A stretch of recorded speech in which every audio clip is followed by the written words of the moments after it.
And welcome once again to Gil Cone Field for this edition of Brevard College Baseball. Tornadoes and Cougars getting set to go at it. Game one of a three-game series. These two games today, a doubleheader with each game scheduled for 7 innings, a 9-inning affair. Game 3 of the series set for tomorrow. And a matchup of two veterans on the mound. The Tornadoes sending Matthew Scavato, the lefty from Charlotte, North Carolina, to get this game one start. And Avery Spicer, also a senior for the Cougars, will start for the visitors from Averett. So should be a good one. Warm temperatures, sunny skies with a little bit of haze, but for the most part sunny and no threat of precipitation. And looking forward to some Division III baseball between these two clubs, Averett and Brevard. Game one of the three-game series scheduled for a 12 noon first pitch. Stick with us. Cougars and Tornadoes coming up shortly.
Our students make a difference in the world. They leave our program and they are prepared to be amazing, competent teachers who nurture and build a learning community in their own classrooms, wherever that is. These turtles, they're more than, a few thousand years old. The species was actually a few million years old, so they're a very old species. I think one of the main things that I do bring to the kids is that I have a passion for what I do, and that carries over to my enthusiasm when I teach. By being excited about what I'm doing, I get the kids excited about learning.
Brevard College is special because of the way we teach, because we have classes that allow us to teach in the way that we like, which is experiential.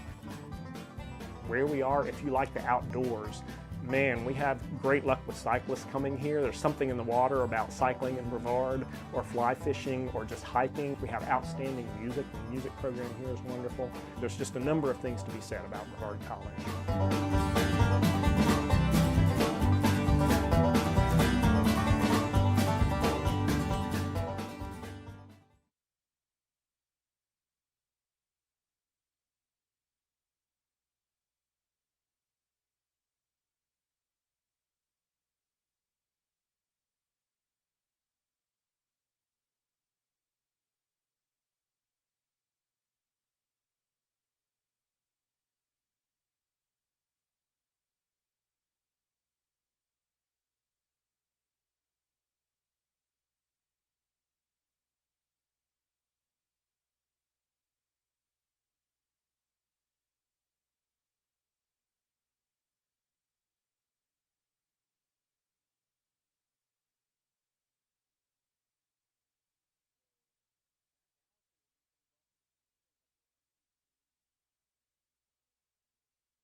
And the 2-1 fouled off. 2-2 the count.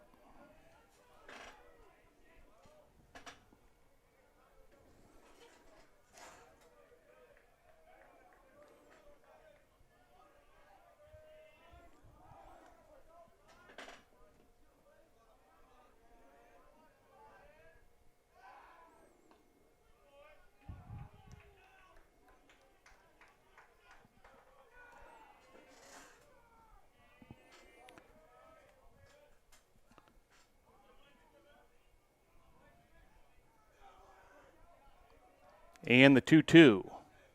The pitch. Drilled up the middle of the infield, and it's going to be safe all the way around there.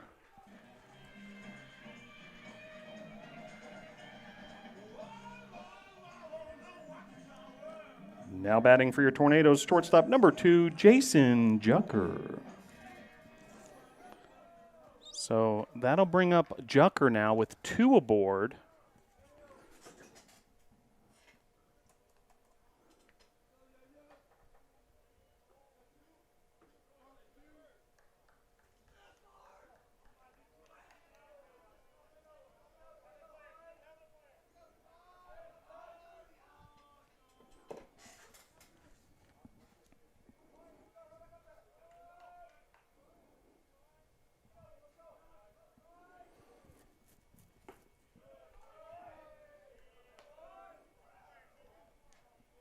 Oh, 1 the count.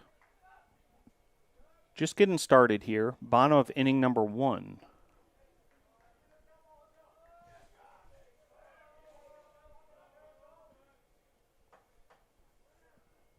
And the pitch.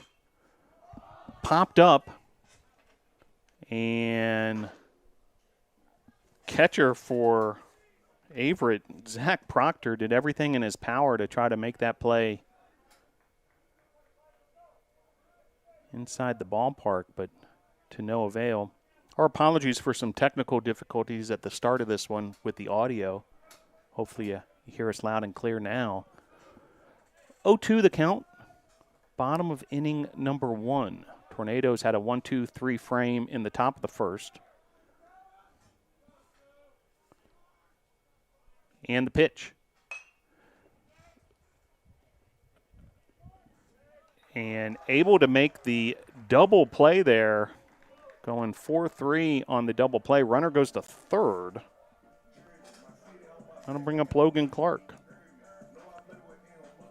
Now batting for your Tornadoes, left fielder number 15, Logan Clark. So Clark at the plate.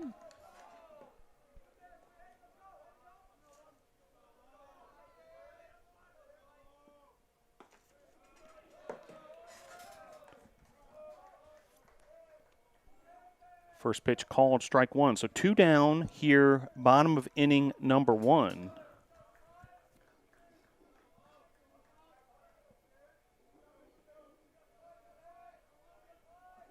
And the pitch. Swing and a miss there. 0-2.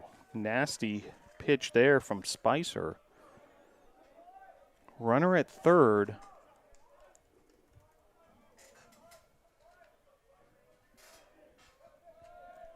Zach Allison. Let's see if the cleanup hitter for the Tornadoes, Logan Clark, can get him home. 0-2 with 2 outs. The pitch off the plate there. Nice discipline from Clark. If the inning continues, Frankie Vasquez awaits on deck. Exciting newcomer for the Tornadoes.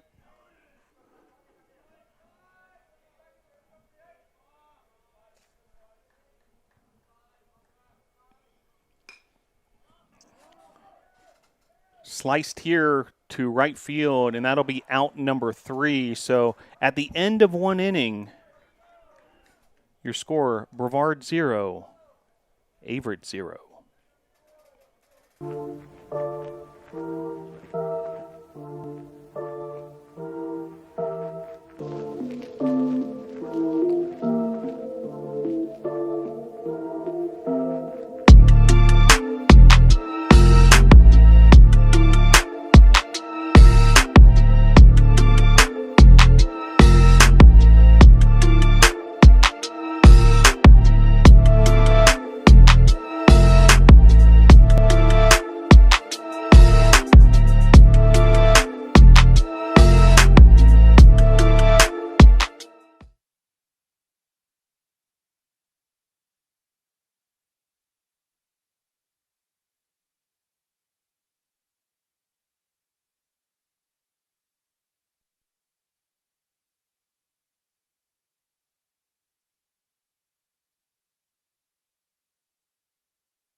So back to action here at Gilcone Field, top of inning number 2.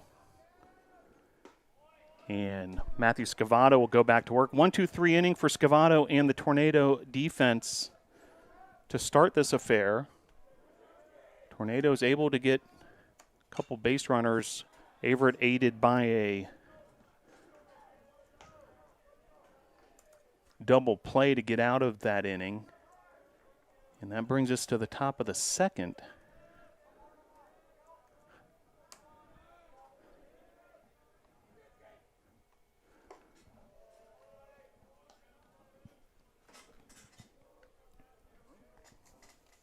So Scavato versus Zitsky. Zitsky, the cleanup hitter, the right fielder for the Cougars. Fouled away there towards Savannah Hill here on the campus of Brevard College.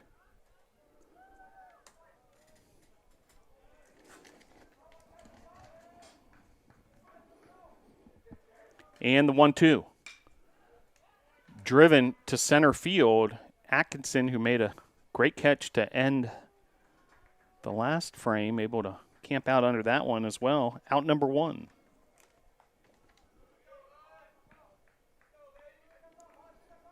Now batting the DH, number 8, Hudson Rowe. So that'll bring up Hudson Rowe, the designated hitter for the Cougars. Sophomore out of Spencer, Virginia, Magna Vista High School. First pitch swinging's Rowe, and that's well struck down the right field line. And that's going to be extra bases for Rowe, stand-up double, and a man in scoring position for the Cougars. That was well struck. Zach Allison caught up to it, but stand-up double for Rowe. Now batting third baseman number 4, Cole McLean. So that'll bring up McLean.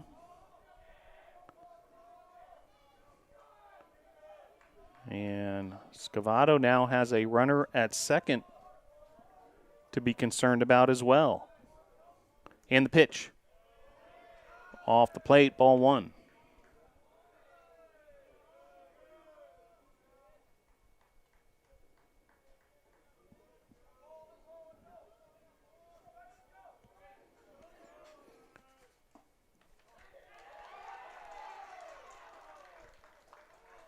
And McLean's awarded first base.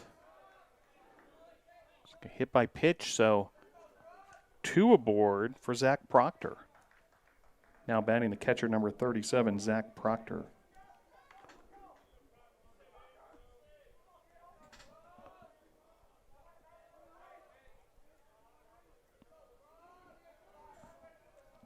So 1 out, and now runners first and second. The pitch.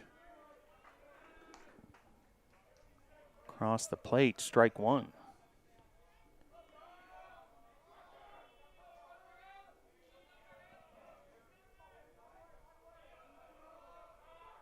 And the 0-1.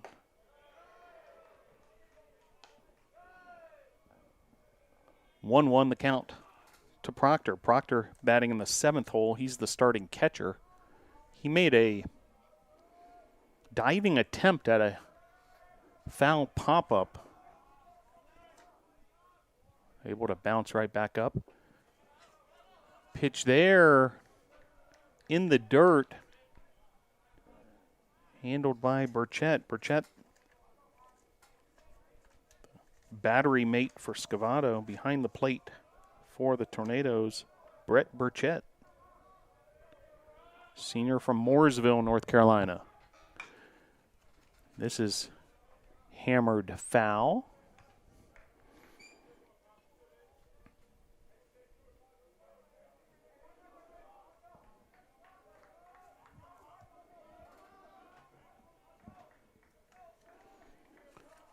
Two the count, 1 out, and the pitch.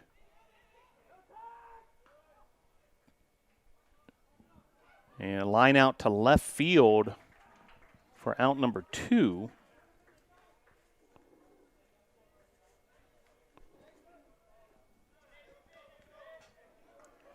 Now batting the second baseman, number 3, Nate Tuck. That'll bring up Nate Tuck.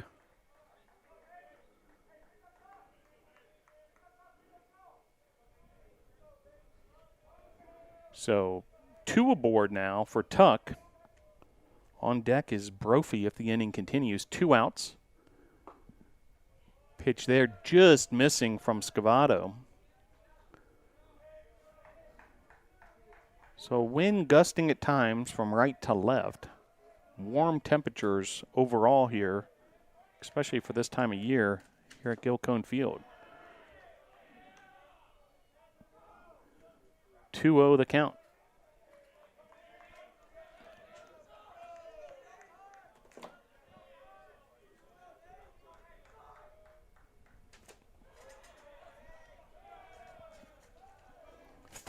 So hitters count here with 2 aboard for Nate Tuck. Rowe, the runner at second. McLean, the runner at first.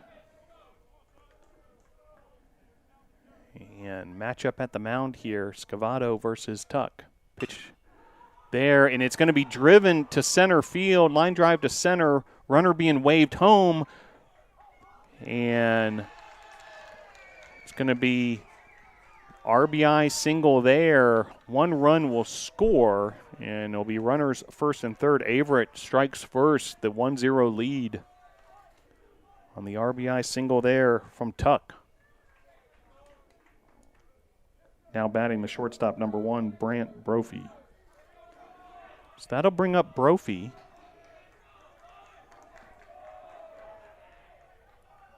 And now runners first and third, 2 outs. First pitch swinging's Brophy. He took a cut there, and ball ricochets back. Strike 1 on the foul ball.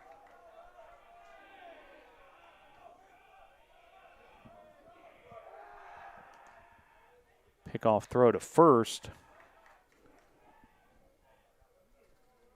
to keep Tuck honest. Tuck with that RBI single, first run of the game for either team. And the pitch, swing and a miss there. Beauty from Scavato.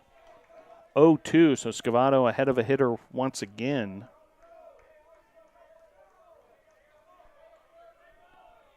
Tornadoes trying to limit the damage here in the second inning. Runner going, throw to second, and caught stealing there. Beautiful play there as Blake Burchett makes the tag. Brett Burchett with the throw. And the Tornadoes able to limit the damage there, but Averett able to strike first. Your score, middle of inning number 2. Averett 1, Brevard 0.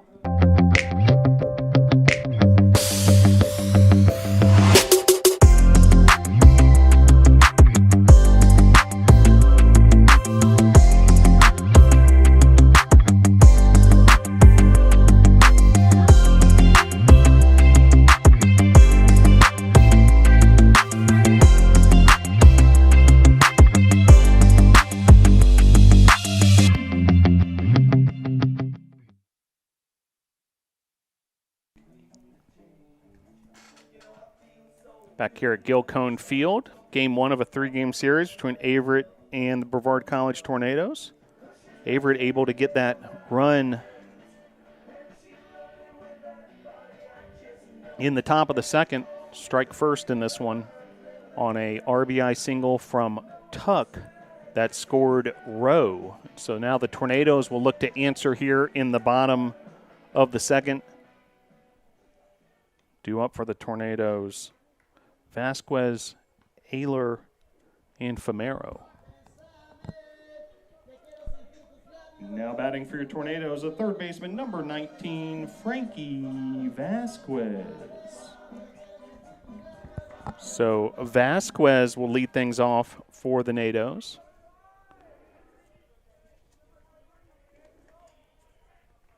Exciting newcomer to this squad, the third baseman, Vasquez.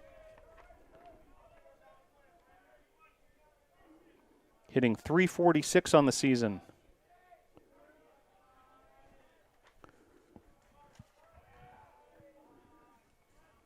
Spicer will go back to work against him, and that's fouled off. So 1-1 the count to Vasquez. Frankie Vasquez, freshman from Pembroke Pines, Florida, Cooper City High School, down in Brevard County. Pretty much right between Fort Lauderdale and Miami. And the 1-1. Pitch there across the plate, 1-2 the count.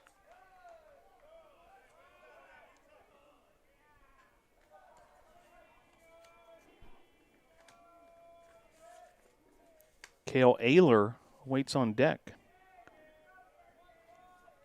Freshman first baseman. So 1-2 the count, bottom of inning number 2, 1-0 Averett. The pitch from Spicer. Just missing there, 2-2. Well, spring break has started for the student body here at Brevard College, but hardly a break in the action for the spring sports. We'll tell you about all the schedules this week, as this is hammered to left field and gone. A home run there for Frankie Vasquez, a blast to left.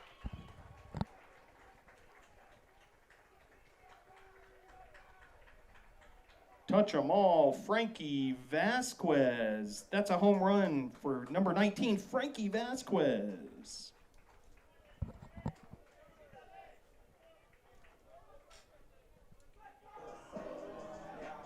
Now batting for your Tornadoes, first baseman number 26, Cale Ayler.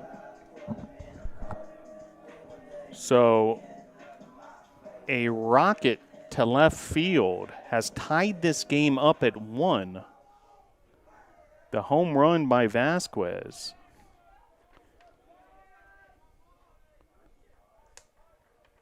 And for Vasquez, his first collegiate home run is hit deep to left by Ayler. So congratulations to Frankie Vasquez. Now batting for your Tornadoes, the DH number 12, Peter Famero. So that'll bring up Famero. Vasquez got a big piece of that Spicer offering, and that ball traveled a long way towards the Tornadoes bullpen in left field, and ultimately the home run is Famero at the plate now, and Famero hammers that foul the other direction down the right field line. So Frankie Vasquez, first career home run as a collegiate player. We mentioned the freshman out of Pembroke Pines, Florida. Just the second home run of the season for the Tornadoes as a squad. Christian Ezel had one here at Gilcone Field a couple weeks ago, and Vasquez able to join that club. And meanwhile, Tornadoes, most importantly, able to tie this game up 1-1. So the answer that the Tornadoes were looking for here in the bottom of the second has come in the form of a home run ball from Frankie Vasquez. Meanwhile, Spicer going back to work here against Famero after retiring Ayler with the fly out to left. So one out here, bases empty for Cale Ayler. Or check that, Famero, the pitch. And off the plate there, full count. Brett Burchett awaits on deck.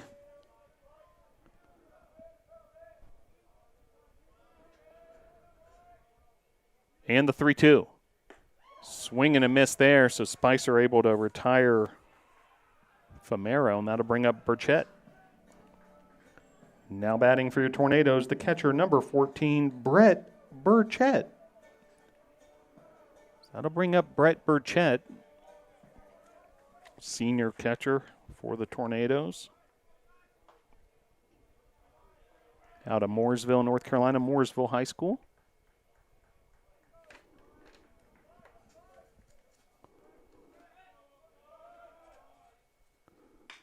Burchett hammers this foul. Again, ball traveling a long way in that direction. First Vasquez, now Burchett. Ends up well foul, curled foul towards that hill beyond the left field foul line. And this is well struck. Deep, deep, deep, and gone. So 2 home runs in the inning. This one by Brett Burchett.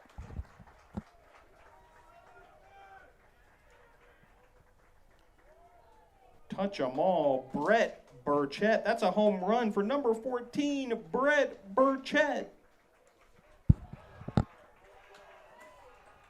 And just like that, the Tornadoes have stormed into the lead 2-1. 2 home runs in the inning, 2 solo shots to left. Now batting for your Tornadoes, the center fielder, number 9, Jack Atkinson. And that'll bring up Atkinson. So Tornadoes with 2 solo shots, both to left field. First Frankie Vasquez and then Brett Burchett. Burchett with his first home run of the season. A blast to left field. That ball traveled a long way as well. And so the Tornadoes, via the long ball, have taken the lead 2-1 now. So this is sliced to right field and able to make the play in foul territory. Right fielder for the Cougars, Zitsky, but damage done. Tornadoes able to get 2 runs in that bottom of the second, take a 2-1 lead. At the end of 2, Brevard 2, Averett 1. You should come to Brevard College in the Wilderness Leadership and Experiential Education program because you will become a leader, a strong, ethical leader. And that can be applied to any field, anywhere you go, whatever you do in your professional career. And it'll be a whole lot of fun as you learn those skills.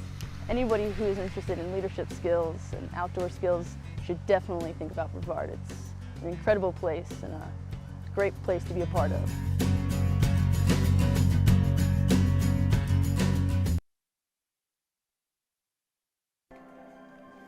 Well, glad you're able to join us for this edition of Brevard College Baseball, Tornadoes and Cougars. And the Tornadoes, after trailing 1-0 after an inning and a half, what an answer. 2 solo shots, one by Frankie Vasquez, one by Brett Burchett. And just like that, the Tornadoes back in the lead, and Matthew Scavato will look to protect that lead along with the Tornado defense.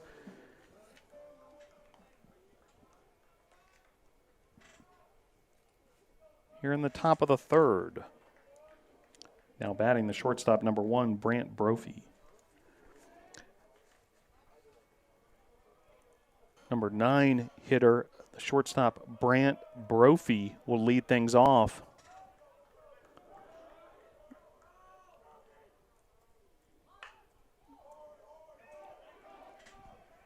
As difficult play there, and Brophy's going to be a leadoff runner for the Cougars here in the top of the third.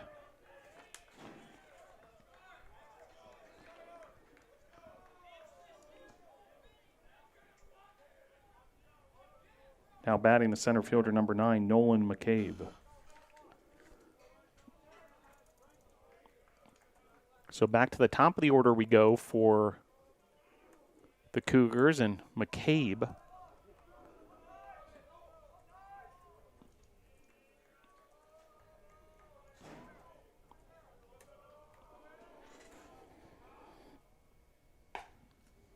So Brophy able to reach base via an error there on that bunt.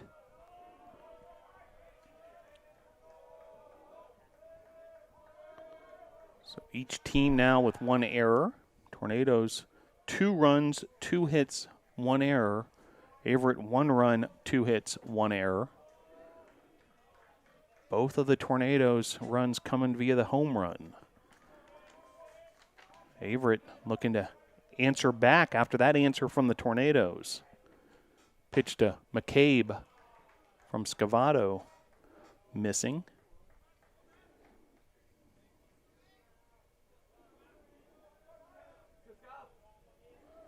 Top of inning number 3.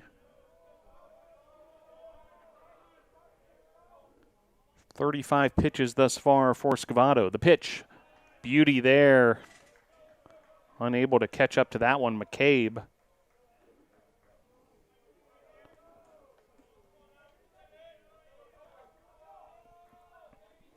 Two-one the count, runner at first, that's Brophy.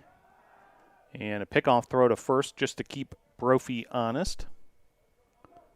Meanwhile, Hatcher awaits on deck, Robbins in the hole for Averett. Leadoff hitter McCabe at the plate.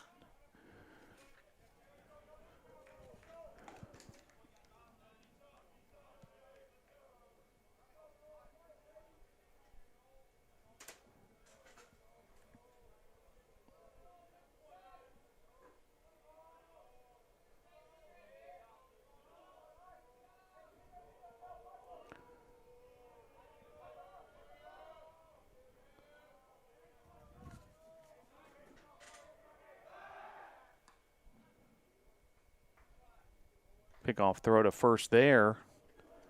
Ayler holding Brophy at first.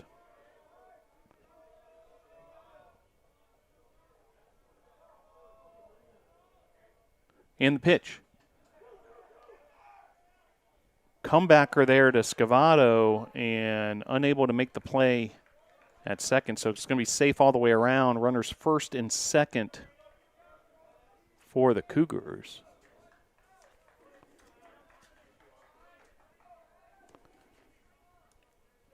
Now batting the first baseman, number 2, Brandon Hatcher.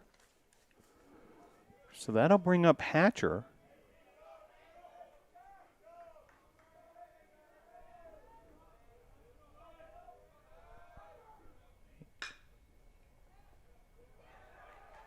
Sharp ground ball there and able to make the play. Nicely done there. Blake Burchett connecting with Jucker to make the fielder's choice 4-6 at second. And McCabe out on the play. So now runners first and third.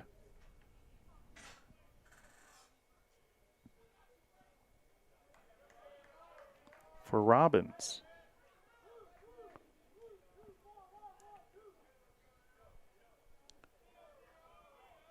Now batting left fielder number 28, Preston Robbins. So that'll bring up Robbins.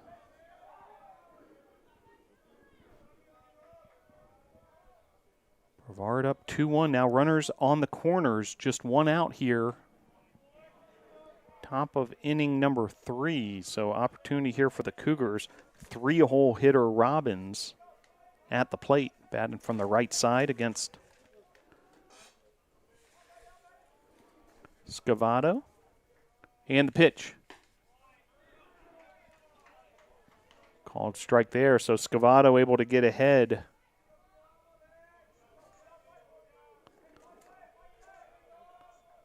Robbins. Zitsky, the cleanup hitter, on deck.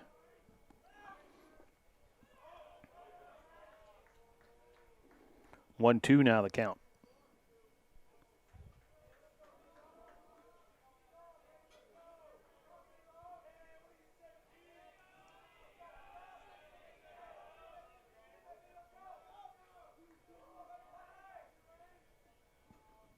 And the pitch.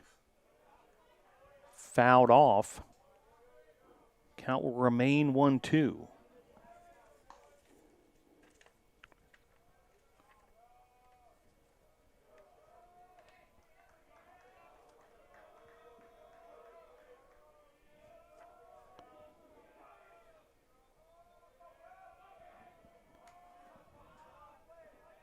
And the pitch. High inside, ball 2.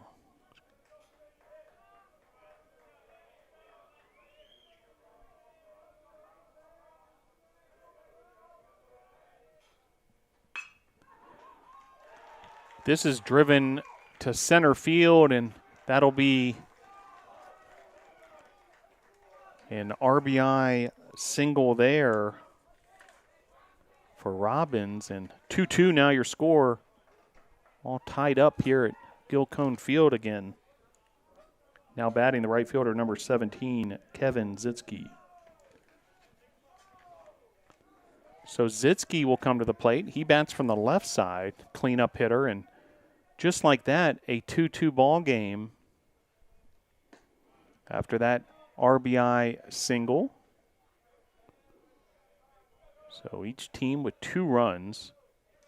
Averett with a run in the second, now a run here in the third.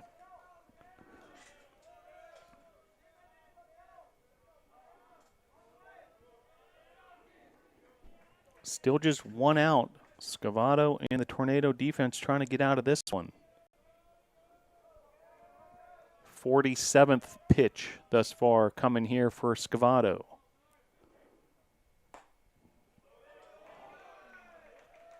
Off the plate there, 1-1 the count. So runners first and second. Hatcher, the runner at second. Robbins, after the RBI single, the runner at first. The pitch from Scavato. Check swing there, laying off that one was Zitsky. Good plate discipline there from the starting right fielder. And the pitch. Off the plate, 3-1. Hudson Rowe awaits on deck for Averett, who have found an equalizer here in the top of the third. All knotted up at 2. And the pitch from Scavato. Called strike there.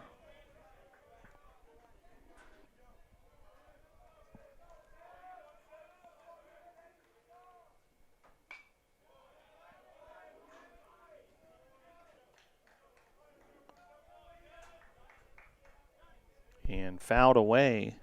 So the at-bat will continue. Scavato versus Zitsky.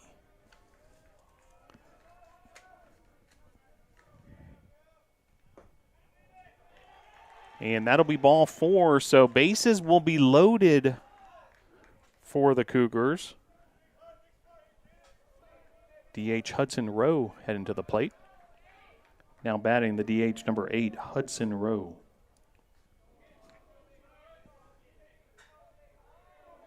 So Rowe will step to the plate as the bases are juiced for the Cougars.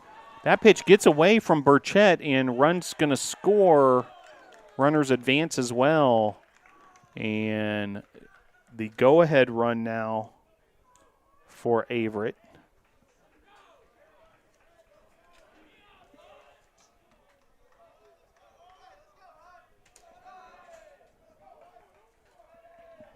So 3-2 now the score.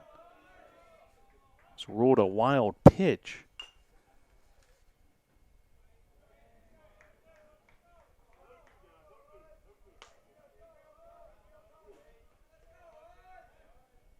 So now runners second and third. Robbins, the runner at third. Zitsky, the runner at second. And at the plate, Hudson Rowe. Is Averett able to take the lead here in top of the third. The pitch fouled off there towards the McCoy Tennis Complex. Brevard College tennis teams in the middle of a significant stretch of matches in Hilton Head, South Carolina. Great place to play some tennis and enjoy spring break. This is hammered foul. So Averett 3 runs on 3 hits, 1 error. Brevard 2 runs, 2 hits, 2 errors. Trying to get out of this inning without any further damage. Now runners second and third.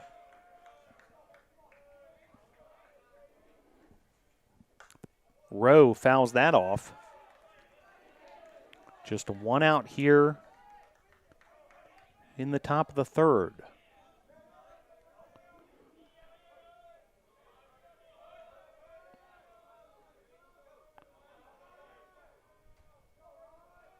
And the pitch. Off the plate.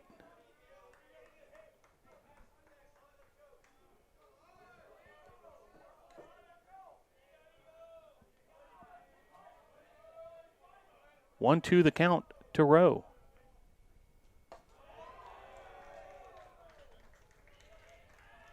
High outside, 2-2.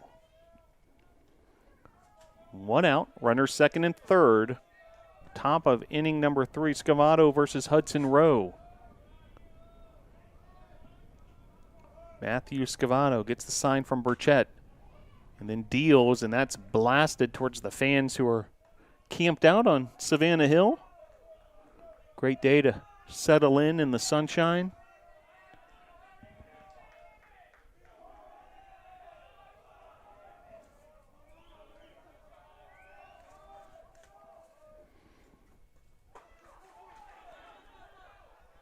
Ball gets away momentarily from Burchett, but he's able to collect it without the runners advancing. Meanwhile, the count has run full. Scavato and Rowe still going at it here. Top of inning number 3. Reminder, this game is scheduled for 7 innings, along with game number 2 of this doubleheader. Game 3 of the series tomorrow, 1 p.m. start, will be a 9-inning affair. And strikeout and then a 2-3 on the putout. So out number 2. Tornadoes needed that putout and brings up McLean. Now batting third baseman number 4, Cole McLean. So McLean, your hitter. Runners remain at second and third, but now 2 outs.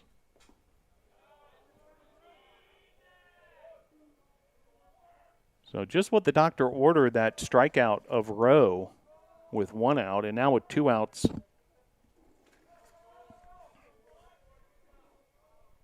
few more possibilities of how you can get out of the inning here. And the pitch. Off the plate.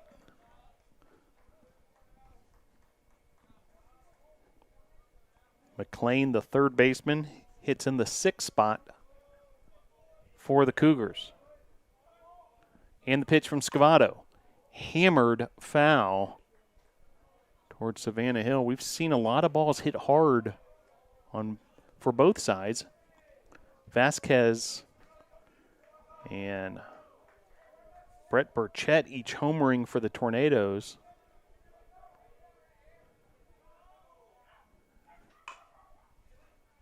As this is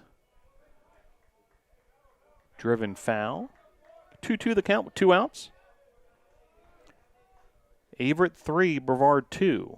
Top of inning number 3. 2 runners still aboard.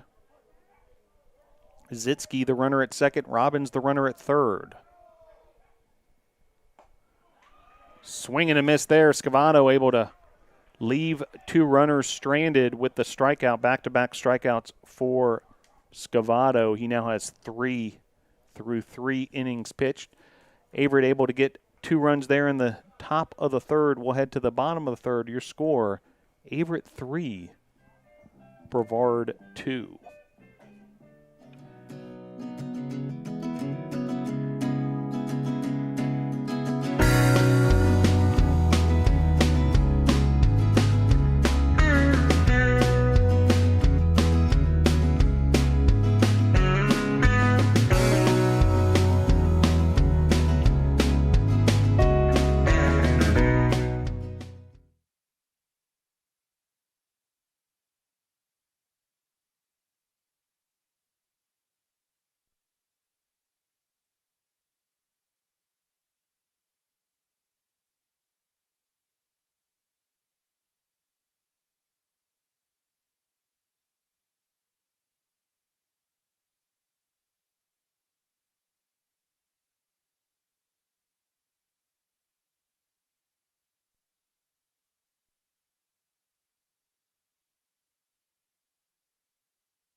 So Allison will lead off for the Tornadoes, top of the order.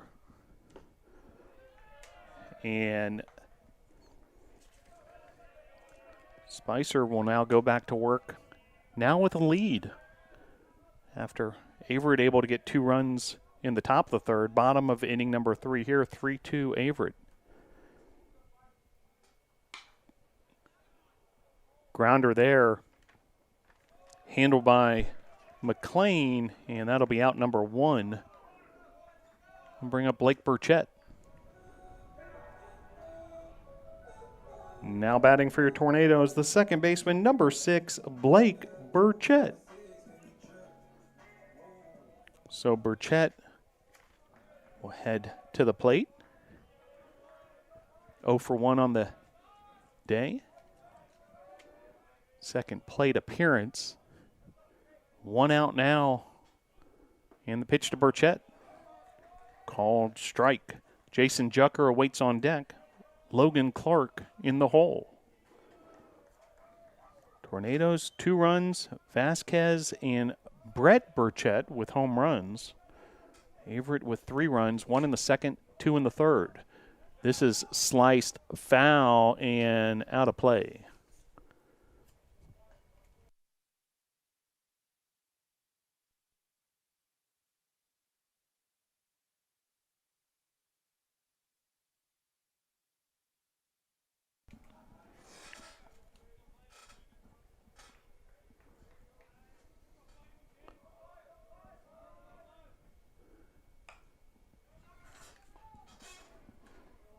Fouled off there, so Spicer will go back to work here against Blake Burchett. Spicer just over 30 pitches, so he's been fairly efficient, has given up the 2 home runs. As this is a line drive single to right field and runner aboard. So nice piece of hitting there. Single for Blake Burchett. That'll bring up Jason Jucker. Now batting for your Tornadoes, the shortstop, number 2, Jason Jucker. So Jucker now with a runner aboard for him, the 3-hole hitter.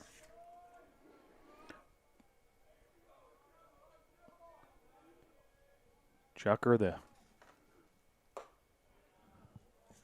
trustworthy senior from Altamont Springs, Florida, Lake Brantley High School. Central part of the Sunshine State.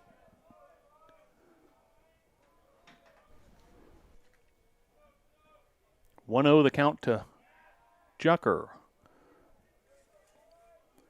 Pickoff throw to first as Spicer tossed it over to Hatcher to keep Burchett in mind. Now Burchett's running and a stolen base there for Blake Burchett. So nice job there. Burchett on the move. And now runner in scoring position for Jucker.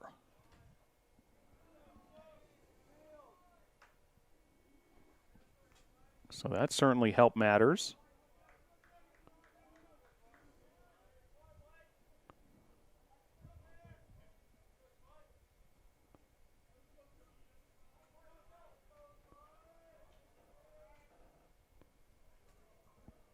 One the count, 1 out.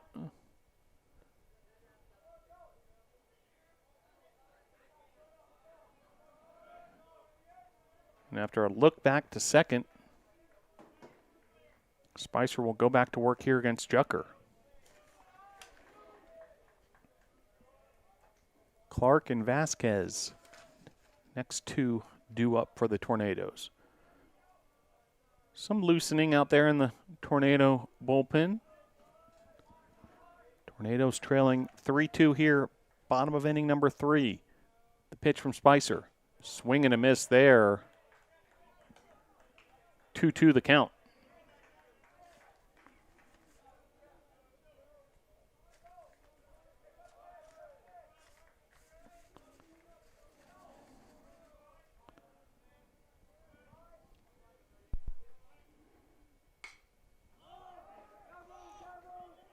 pop up there and able to make the play in foul territory for out number 2.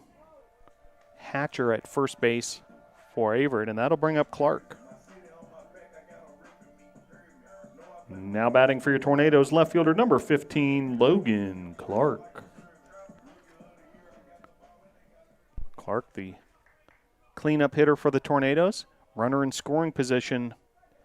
That's Blake Burchett. Burchett singled with 1 out and then stole second. And Clark, first pitch swinging. Big cut there, fouled off. Logan Clark, sophomore from St. Petersburg, Florida, St. Petersburg High School.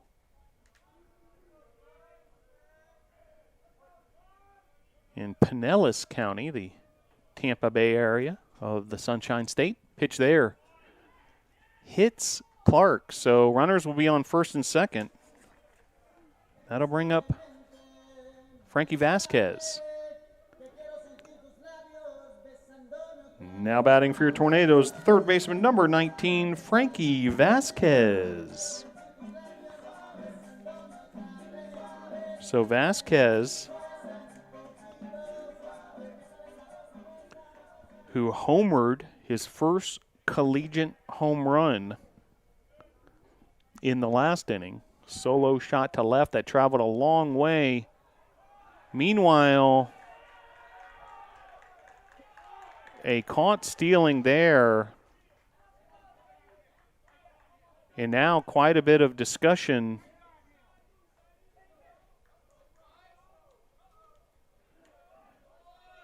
And it's going to be out number 3. Looks like a caught stealing. And some discussion with the umpires on that call there. I think Tornadoes might have thought there was a balk perhaps. But bottom line is out number 3. Bottom of inning number 3. We'll head to the top of the 4th. Averett 3, Brevard 2.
So to the top of the 4th we go here at Gilcone Field, and Tornadoes trailing 3-2. Due up for the Cougars, Proctor, Tuck, and Brophy, bottom of the order. And the pitch. Across the plate, strike 1.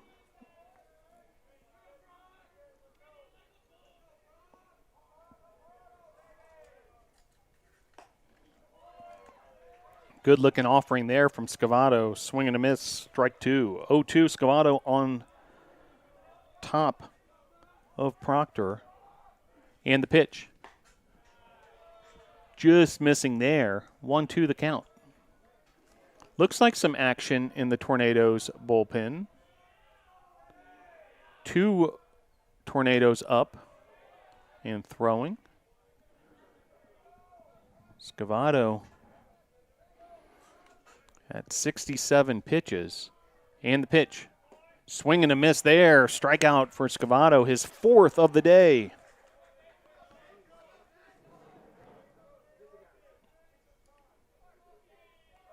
Now batting the second baseman, number 3, Nate Tuck. So that'll bring up Nate Tuck, starting second baseman for Averett. Tuck, senior out of Chester, Virginia. That's in the 8 hole today.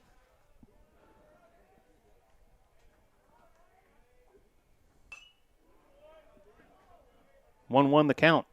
Scavato versus Tuck. Averett, 3 runs on 3 hits, 1 error. They scored 1 in the second, 2 in the third. Brevard, 2 runs, 3 hits, 2 errors.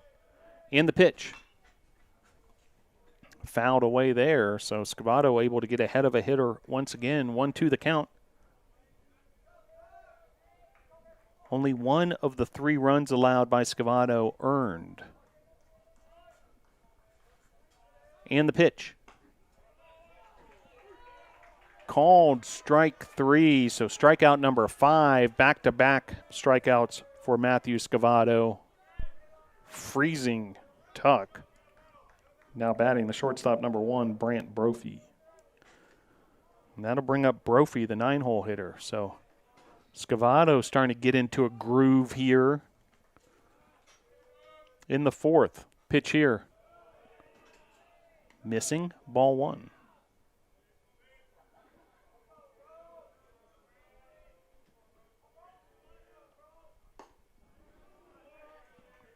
One now the count to Brophy. Brophy, the shortstop of the Cougars. Sophomore out of Hayes, Virginia. The pitch from Scavato.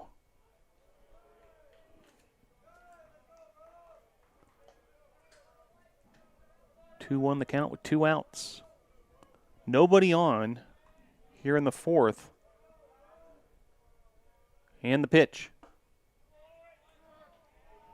Called strike there, so Scavato continuing to deal.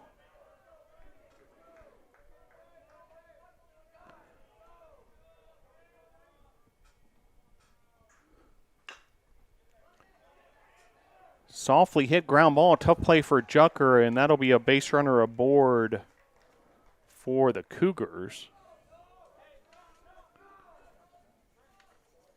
So with 2 outs here, and back to the top of the order. Now batting the center fielder number 9, Nolan McCabe. McCabe will be your batter. And Scavato will have to contend. Base runner at first, 2 outs. And the pitch to McCabe. Called strike. Well, Scavato won the USA South Baseball Pitcher of the Week award the week ending February 20th. That was after a big outing versus Washington and Lee last time we were here at Gilcone Field.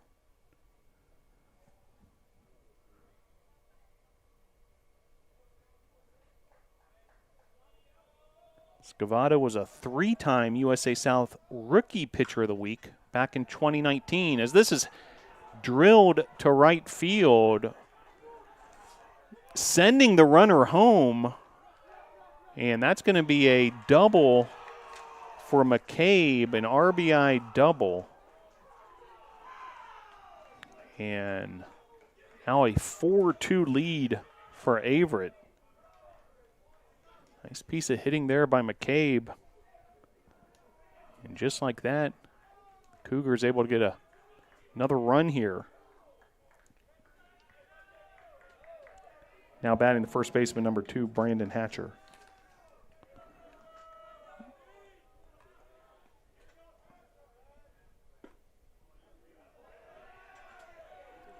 So with 2 outs after back-to-back strikeouts by Scavato, Brophy was able to leg out that infield single. And then a double down the right field line by McCabe, scoring Brophy. And just like that, Averett's doubled up the Tornadoes 4-2. And that's through the right side of the infield. Sharply hit grounder, and another run will score. RBI single there for Hatcher, scoring McCabe all the way from second.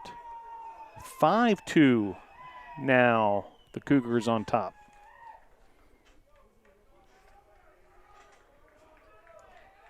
Now batting left fielder number 28, Preston Robbins.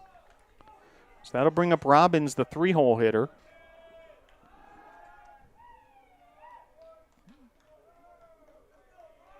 Back-to-back base hits to that right side. This runner now advances there. Hatcher with the RBI single and an RBI double from McCabe prior to that. And now a trip to the mound. Brevard College pitching coach Rob Julian to have a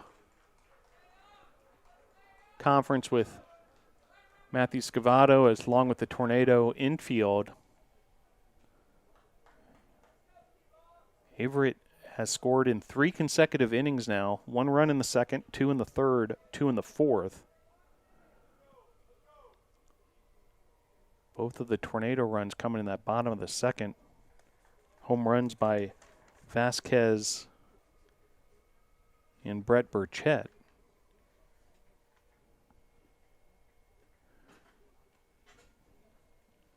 Meanwhile, not out of this frame by any means yet. It's more work to do.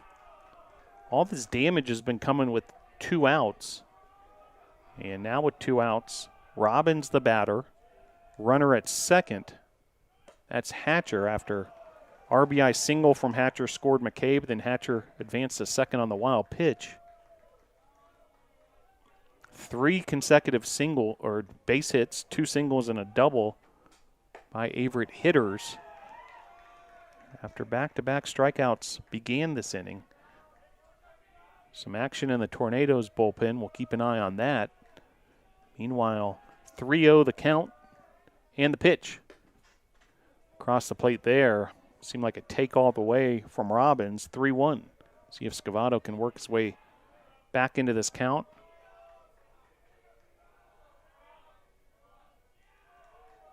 Or perhaps get that third out via ball put into play for that Tornado defense. 3-1 the count, 2 outs.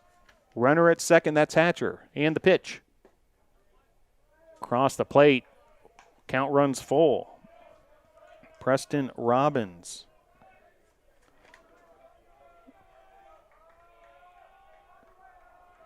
Had an RBI single back in the top of the third that scored Brophy. And able to make the play there, Jucker for out number 3 on the ground out, but more damage done as 2 runs come home that inning for Averett. 5-2 now the Averett advantage. As we head to the bottom of the 4th, Averett 5, Brevard 2.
So Vasquez will lead things off for the Tornadoes.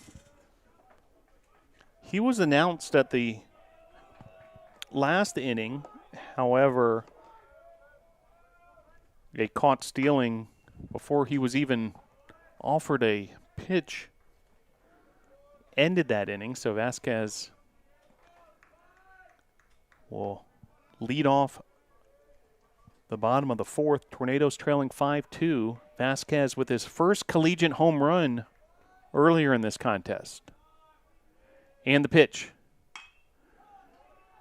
Line drive there to left center field. And that'll be a double for Frankie Vasquez. And that's a double for Frankie Vasquez.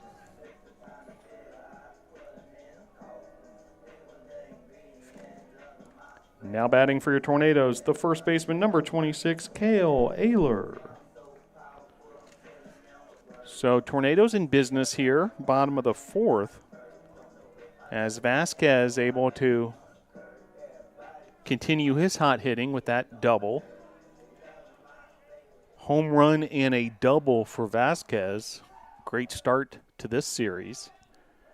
That'll bring up Cale Ayler, freshman first baseman, with his fellow freshman, the third baseman, Vasquez, the runner at second. Ayler out of Charlotte Cox Mill High School. Also pitches. So the versatile Ayler now trying to get it done at the plate and cut into this 5-2 advantage for Averett here in the bottom of the fourth. Pitch there across the plate. 1-1 the count.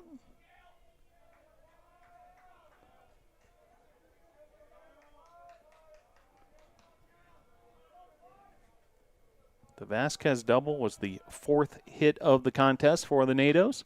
And this is drilled to right. This ball's traveling a long way. And all the way to the wall. Vasquez being waved home, and that's going to be an RBI double for Cale Ayler. And that's an RBI double for Cale Ayler.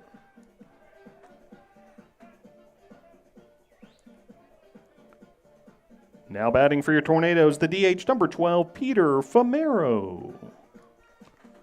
So that'll bring up Famero. So just what the doctor ordered, a double for Vasquez, followed by an RBI double from Ayler, which easily scores Vasquez. Second run scored of the day for Vasquez after the home run. And credit the RBI and the double for Ayler.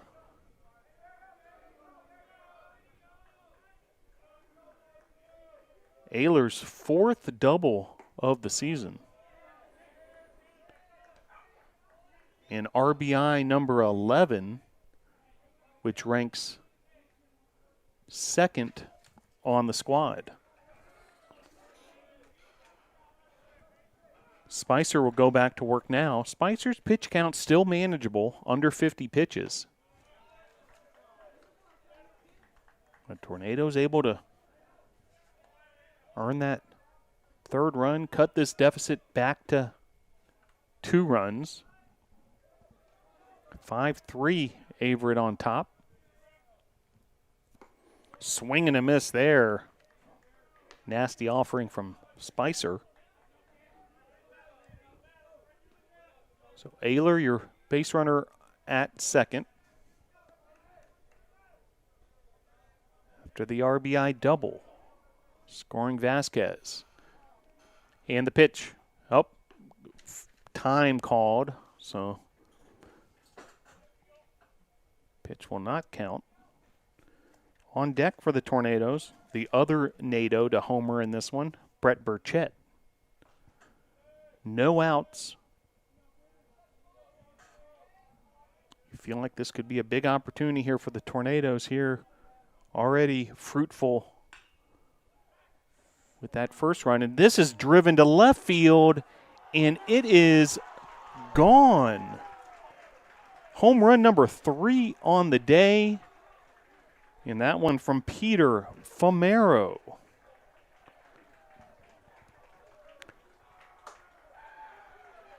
Touch 'em all, Peter Famero. That's a home run for the Nados. Number 12, Peter Famero.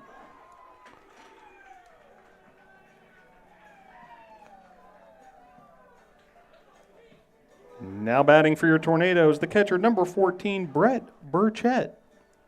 So Famero with the 2-run home run, scoring Ayler, and just like that, this game is tied at 5. what an inning thus far for the Tornadoes, and now a visit to the mound by the coach of the Cougars. What a hot start to this inning for the Tornadoes. Tornadoes trailing 5-2, a double by Vasquez, an RBI double to score Vasquez by Ayler, and then a bomb by Peter Famero. 2 RBI home run to tie this game up. The third home run of the contest for the Tornadoes. Famero, Vasquez, and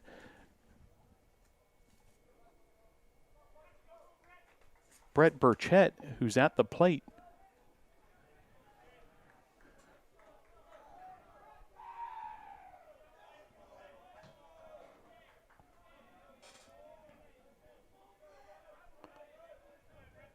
So Burchett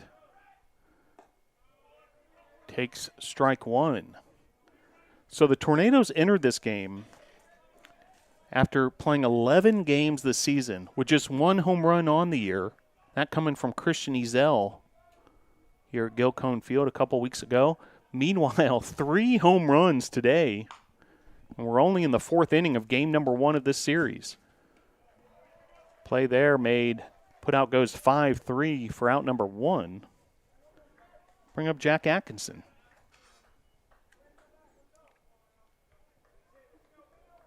Now batting for your Tornadoes, the center fielder, number 9, Jack Atkinson. So Atkinson steps to the plate. And Spicer will go back to work. All knotted up now at 5. Each team with 5 runs on 6 hits. Kind of different how the scoring has occurred for these two teams otherwise, with the Tornadoes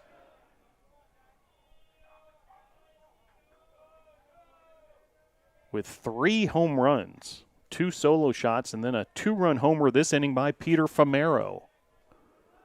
That tied this game up at 5.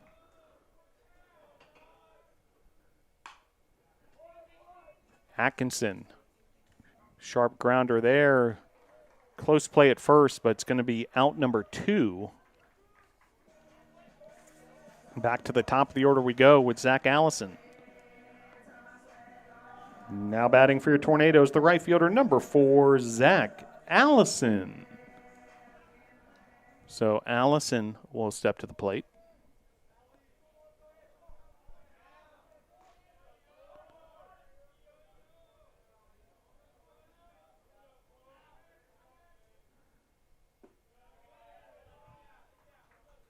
First pitch there, ball 1.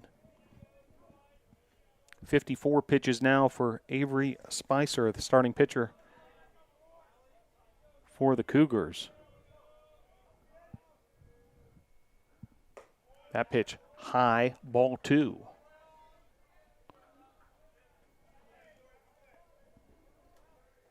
This game has certainly had its ebbs and flows already. We're only in the 4th inning.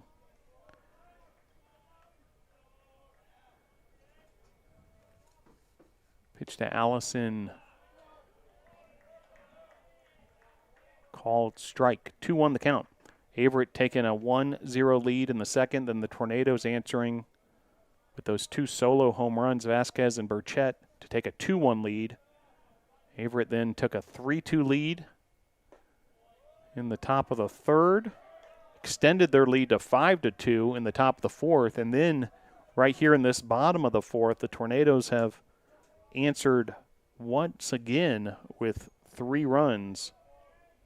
RBI double from Ayler scoring Vasquez, and then a 2-run home run by Famero to tie this game up at 5. Meanwhile, Spicer versus Allison. Allison, the junior from nearby Hendersonville. West Henderson High School product. Pitch there, outside, full count, 3-2. 2 outs.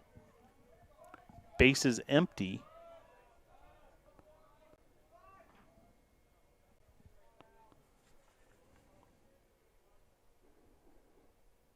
6'4" right-hander Spicer with the pitch. Foul tip for strike 3, out 3, but the Tornadoes able to get the 3 runs in the bottom of the 4th and are able to tie this game up at 5. We'll head to the top of the 5th. Your score, Brevard 5, Averett 5. Our students make a difference in the world. They leave our program and they are prepared to be amazing, competent teachers who nurture and build a learning community in their own classrooms, wherever that is. These turtles, they're more than, a few thousand years old. The species was actually a few million years old, so they're very old species. I think one of the main things that I do bring to the kids is that I have a passion for what I do, and that carries over to my enthusiasm when I teach. By being excited about what I'm doing, I get the kids excited about learning. New pitcher for the Tornadoes is Jacob Thompson, freshman right-hander from Gray, Georgia, Jones County High School.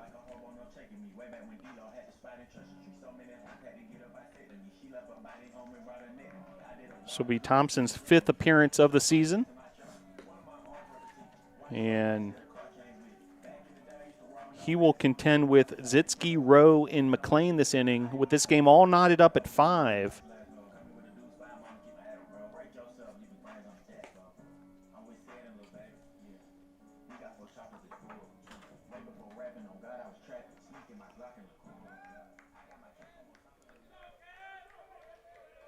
Now batting the right fielder, number 17, Kevin Zitsky. So that'll bring up Zitsky. 0 for 1 on the day, all tied up here at 5. And Thompson will go to work. First pitch, missing low outside, ball 1. Well, that'll be it for Matthew Scavato, the starter for the Tornadoes. 4 innings pitched. As this is lifted to left field, Logan Clark able to make the play, out number 1 for Thompson and the Tornadoes.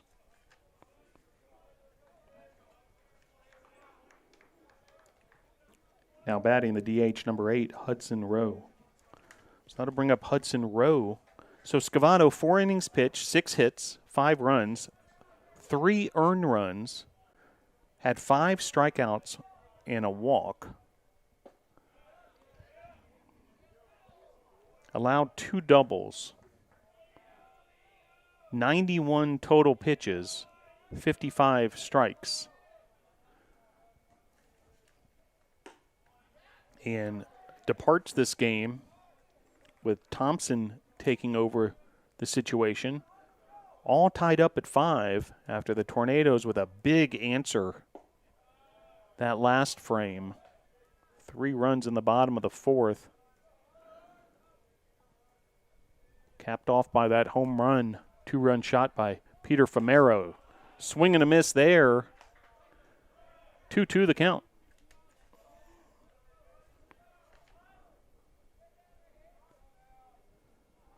Hudson Rowe, 1 for 2 on the day. Fouls that off. On deck is Cole McLean. 6-hole hitter.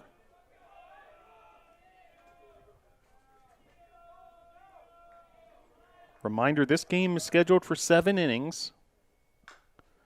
So kind of puts a different spin on things when you're tied 5-5 in the top of the 5th.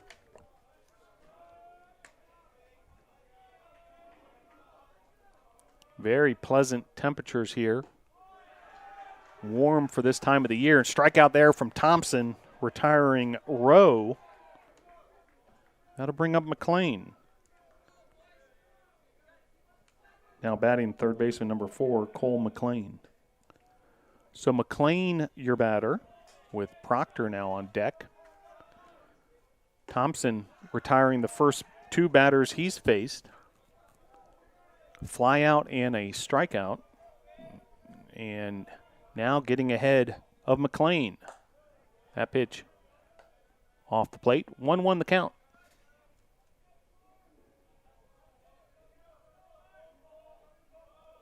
Well, these two teams will play game 2 of a doubleheader following this game that you're watching now, and then game 3 tomorrow, 1 p.m. here at Gilcone Field.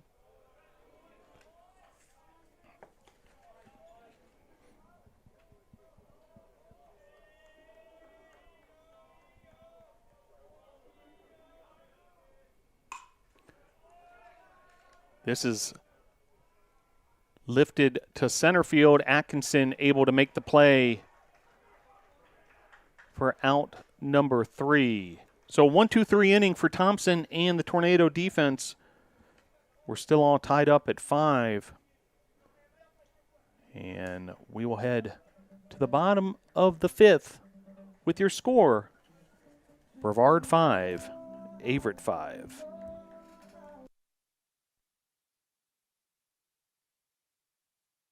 Brevard College is special because of the way we teach, because we have classes that allow us to teach in the way that we like, which is experiential. Where we are, if you like the outdoors, man, we have great luck with cyclists coming here. There's something in the water about cycling in Brevard, or fly fishing, or just hiking. We have outstanding music. The music program here is wonderful. There's just a number of things to be said about Brevard College.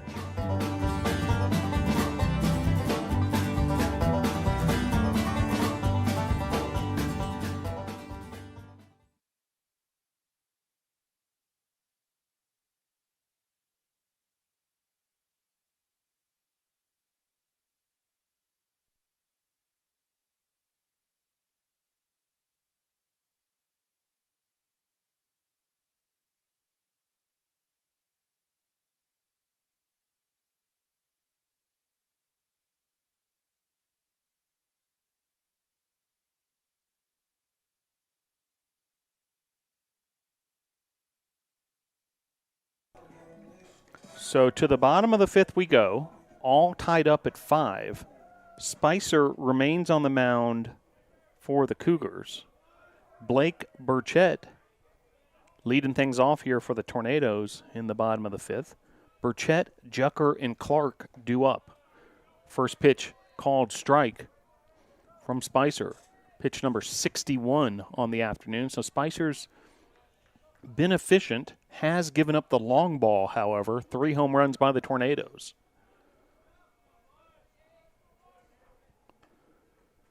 And the pitch. Grounded to short, and an errant throw there, and ball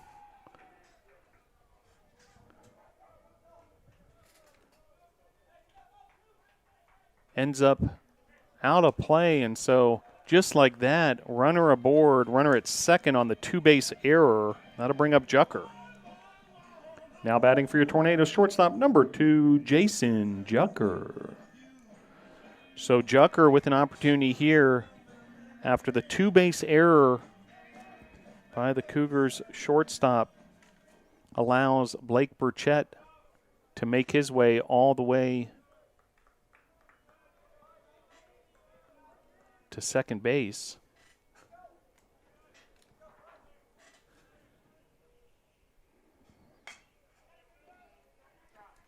And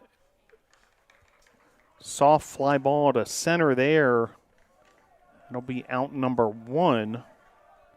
That'll bring up Logan Clark. Now batting for your Tornadoes, left fielder number 15, Logan Clark. So Clark steps to the plate.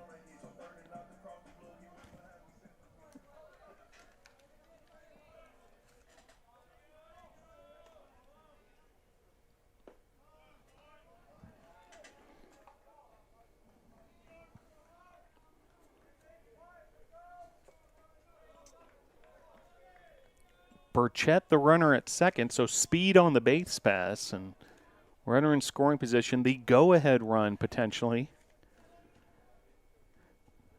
with Logan Clark at the plate. And this is driven to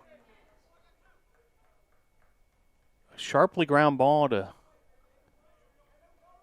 left side of the infield. Actually hits Burchett, so Burchett's out on the play. Clark safe at first. Bring up Frankie Vasquez. Now batting for your Tornadoes, third baseman number 19, Frankie Vasquez. So Vasquez will step to the plate. So kind of some hard luck there for the Tornadoes. Ball was sharply hit, but the grounder ends up hitting the base runner, Burchett. So the lead runner's out, and now 2 outs. And first pitch swinging is Vasquez. And nice play there, covering a lot of ground, is McCabe in center field. That'll be out number 3. Runner stranded. We'll head to the top of the 6th with your score. Brevard 5, Averett 5.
So Proctor, Tuck, and Brophy, the 7, 8, 9 hitters, due up for Averett. Top of inning number 6. Jacob Thompson entering his 2nd inning of relief work. He was outstanding with a 1-2-3 inning, including 1 strikeout when he entered in relief of starter Matthew Scavato. Pitch there, beauty from Thompson, swing and a miss. Jacob Thompson getting it done from the bullpen in his 5th appearance. And Tornadoes able to get out number 1 there on the strikeout. So strikeout number 2 for Thompson in an inning and a third.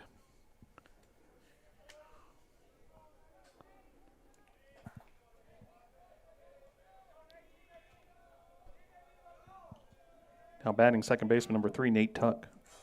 So that'll bring up Nate Tuck. First pitch called strike. Tuck 1 for 2 with an RBI. Also has struck out in one of his at-bats.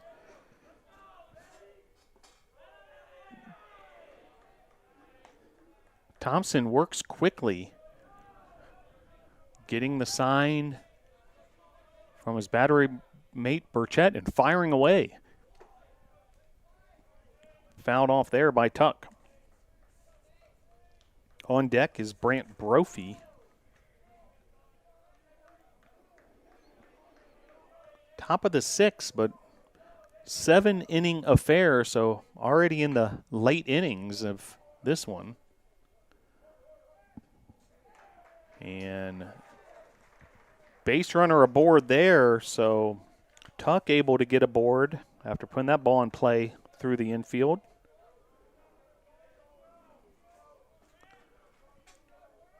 Now batting the shortstop number 1, Brant Brophy. So that'll bring up Brophy. Runner at first. That was ruled a single for Tuck. Difficult play for Jucker over there at short. So first base runner that Jacob Thompson has had to deal with. As Tuck potentially now the go-ahead run for Averett at first base.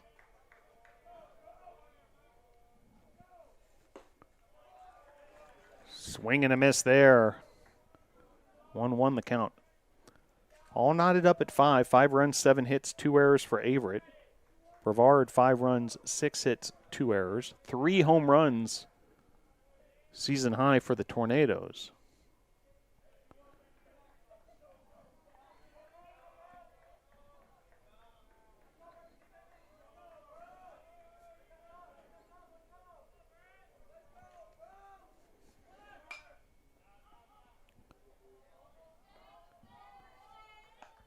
That's hammered foul towards the McCoy Tennis Complex.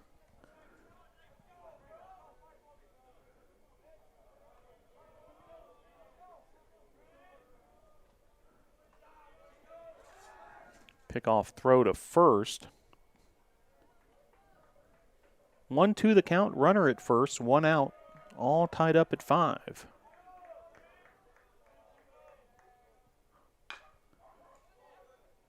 Chopper handled by Vasquez, but foul.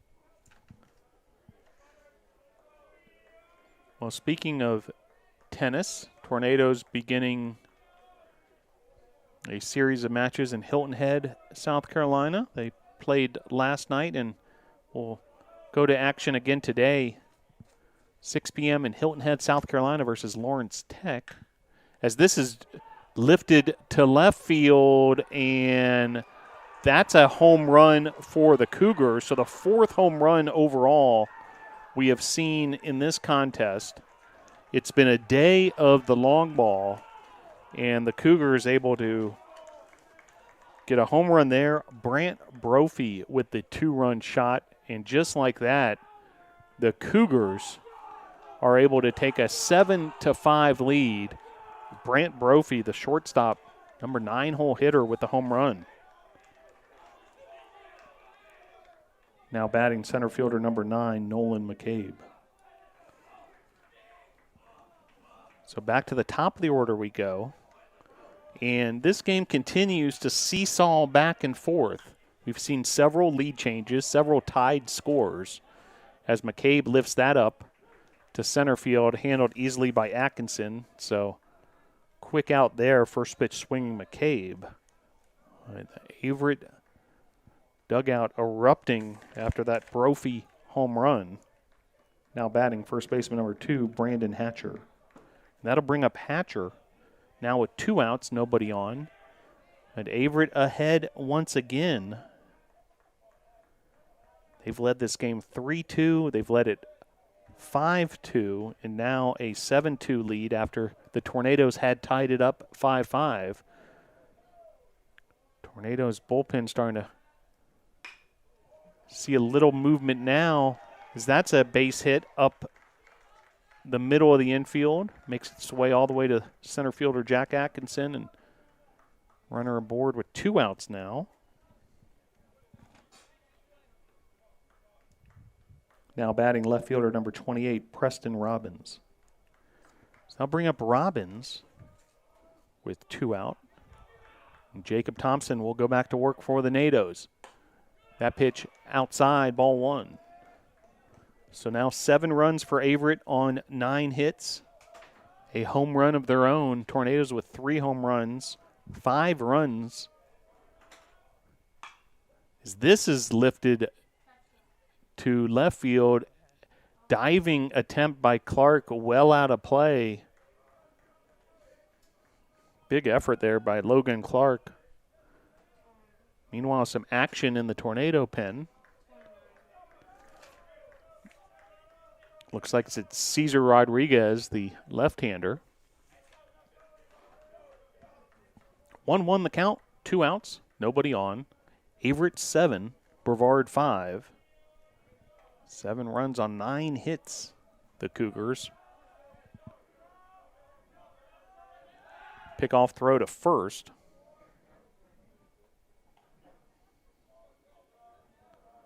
After the Hatcher single.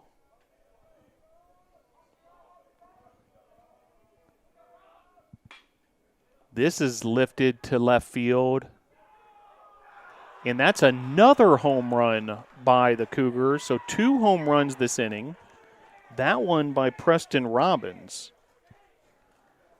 We've seen a grand total now of 5 home runs, and just like that, Averett now a 9-5 lead with 4 runs in this inning.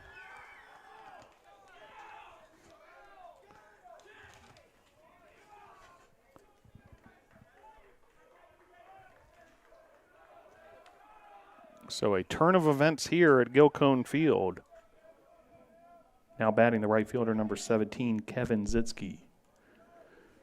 And that'll bring up Zitsky. So Thompson will go back to work. Zitsky first pitch swinging. He drives this to center. Outs made by Atkinson, but Averett able to jump ahead here. 2 home runs.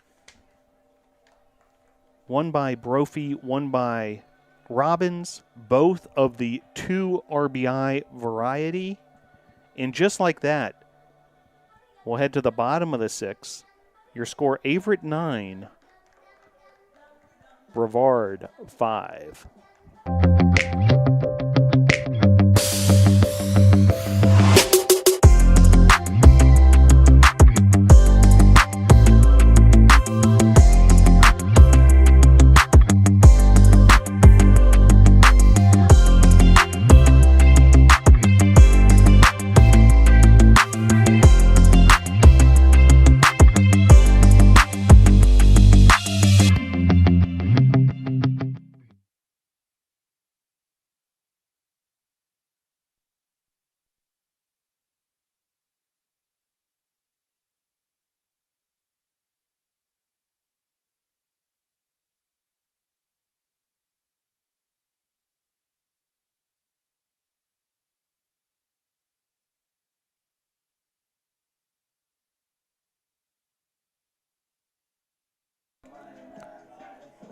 So we head to the bottom of the 6th. Averett 9, Brevard 5. And Cale Ayler, Peter Famero, and Brett Burchett, all of whom have had great days at the plate so far.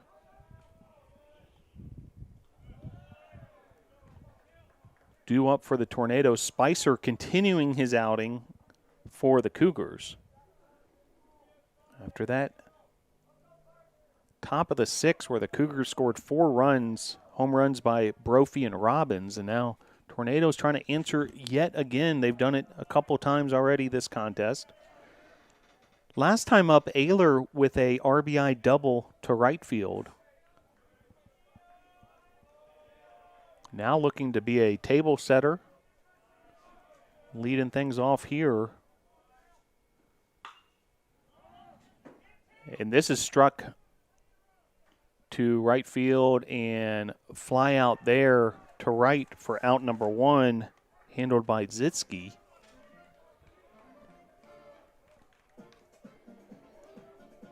Now batting for your Tornadoes, the designated hitter, number 12, Peter Famero.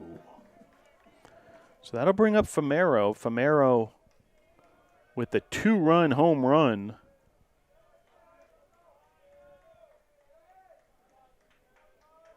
His last plate appearance.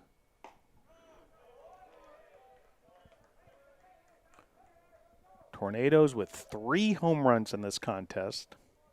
Vasquez, Brett Burchett, and Peter Famero.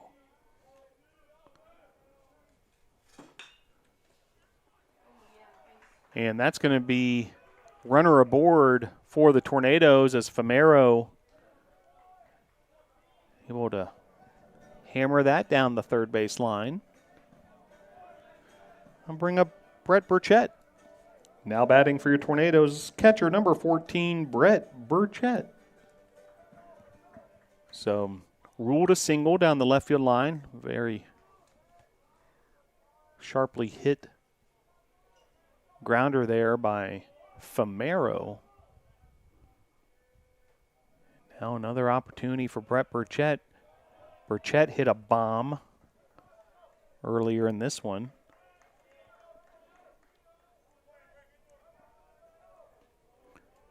Way back in the bottom of the 2nd. The 2nd of 5 home runs in this one. These two teams have been able to clear the outfield fence Measurements here at Gil Cone Field, 335 down the left field line, 400 dead center, 335 down the right field line, 375 in the gaps.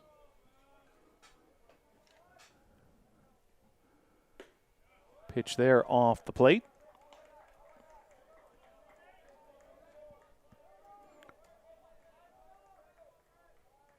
Burchett 1 for 2 with the home run. Runner at first, that's Famero. And the pitch. Missing there, 3-1 the count, so hitters count for Burchett. Hope you can stick with us throughout the afternoon. We'll have game 2 of the doubleheader coming up following this one.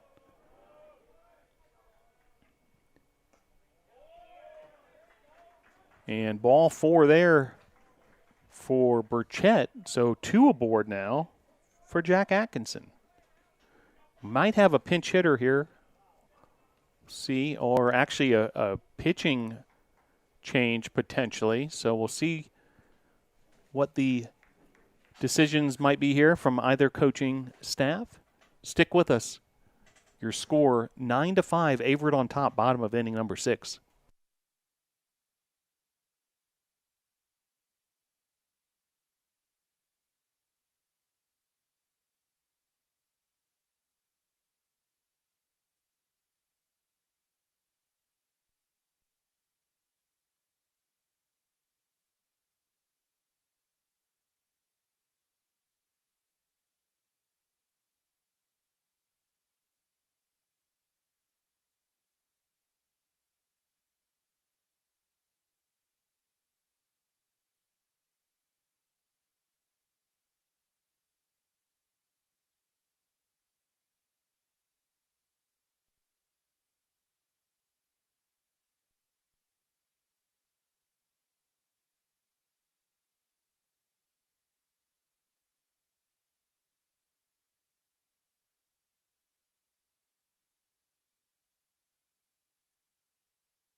So Jack Atkinson comes to the plate after a pitching change for the Cougars. Kyle Lamantia is the new pitcher. And Atkinson will go to work here. 1 out, runners first and second. Burchett, the runner at first. Famero at second. The pitch off the plate, ball 1. So the 2 runners aboard, still the responsibility of Spicer, who went 5 1/3, giving up 7 hits. 5 runs thus far. Tornadoes have been able to get across. Lamantia, a graduate student, right-handed pitcher from Chester, Virginia. 1-1 the count, 1 out, runners first and second. Jack Atkinson, senior center fielder for the Tornadoes. And the pitch. Across the plate there, strike 2.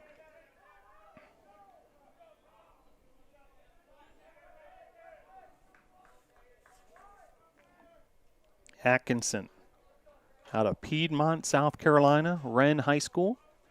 President of the Student Athlete Advisory Committee here at Brevard College. Great leadership role for Mr. Atkinson. And the pitch. Swing and a miss there. And that's going to be out number 2. So Lamantia able to do his job there. Back to the top of the order we go, Zach Allison. Now batting for your Tornadoes, right fielder number 4, Zach Allison. So Allison will step to the plate. 2 outs, runners first and second. Tornadoes trailing by 4.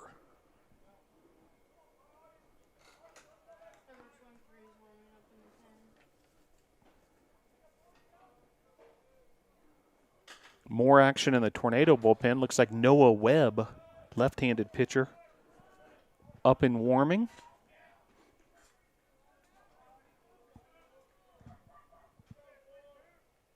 And the pitch. Allison takes strike 1. Allison still looking for his first base hit of this contest, 0 for 2 on the day.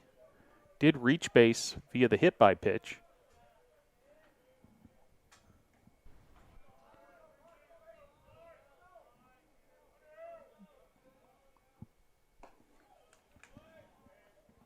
A pitch from Lamantia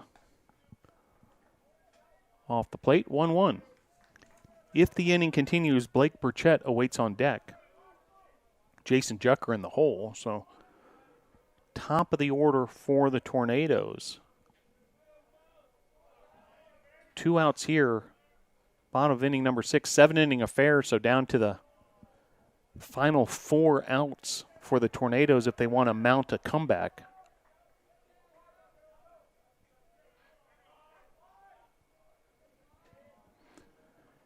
First base coach is Rob Julian. Third base coach Steve Huckey for the Tornadoes. And the pitch. Missing there. 3-1. Head coach is Mike Victory. And also a member of the coaching staff. Recent BC Tornado graduate Jacob Dennis. Newest addition of the staff. Great to have him on board this 2022 season. 3-1 the count, 2 outs. Runners first and second. The pitch inside, ball 4. That'll load the bases for Blake Burchett. So Tornadoes suddenly in business here. And looks like we might have a pinch runner.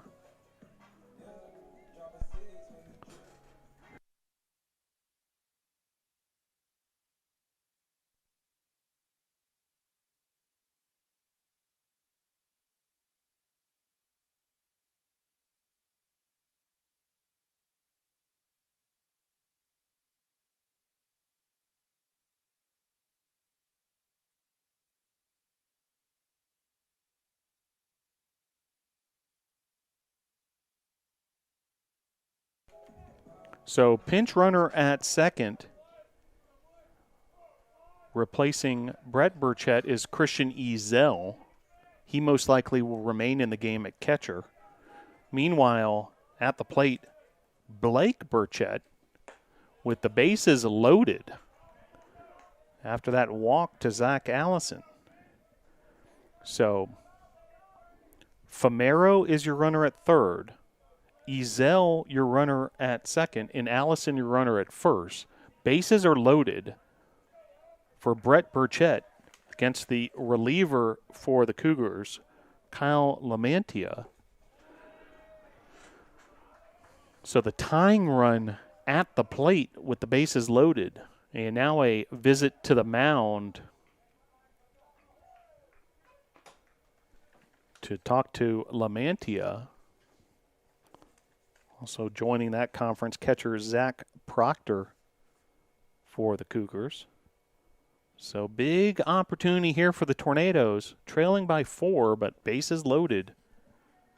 2 outs. Game 1 of a doubleheader, scheduled for 7 innings.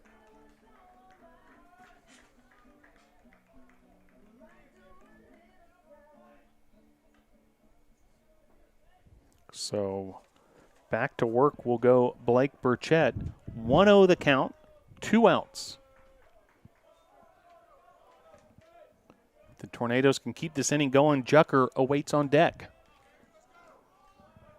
Lamantia with the pitch. Off the plate. 3-0 now the count.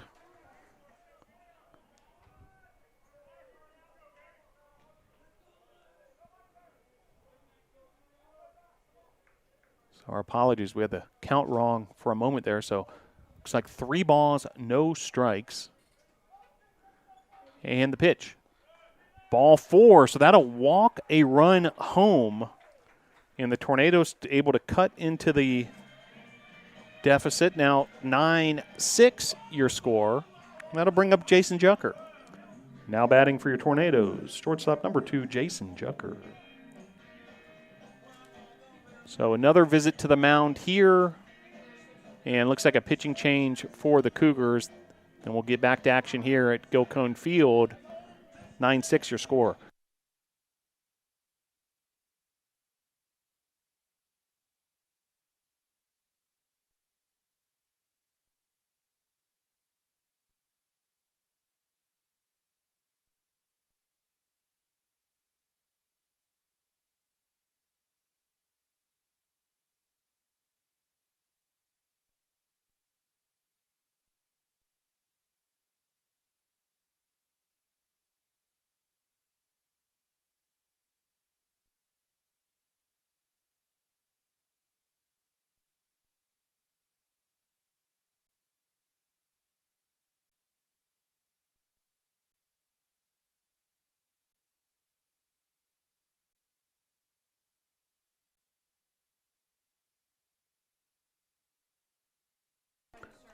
So new pitcher for Averett is Shane Mischel, the 3rd pitcher of the contest.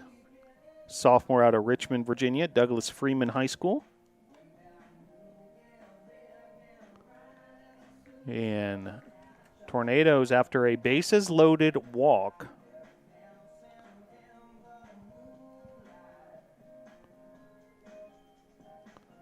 cut the deficit to 3 runs. Jason Jucker will be your batter with the bases loaded once again.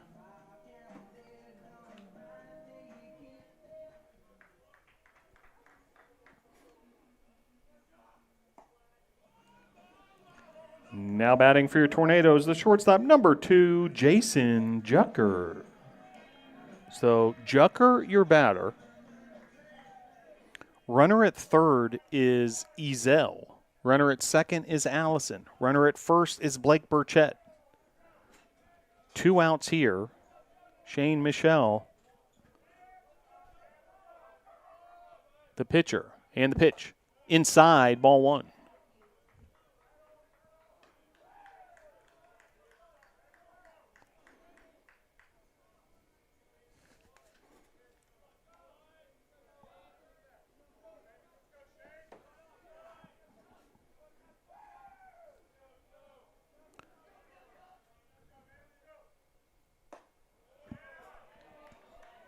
One the count.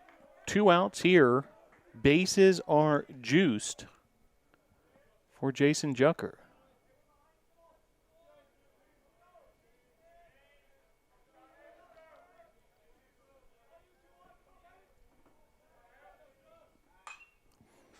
Jucker hammers that foul.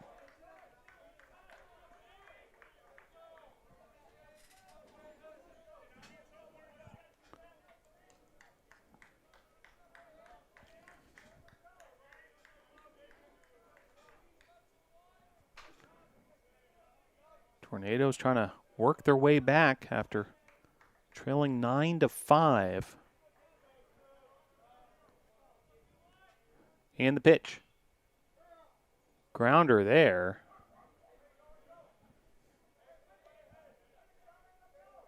Quick step there by Christian Ezel.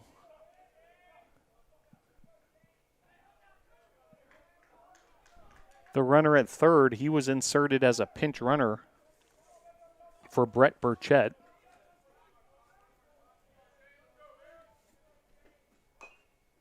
as this is fouled away. And Jucker continues to battle.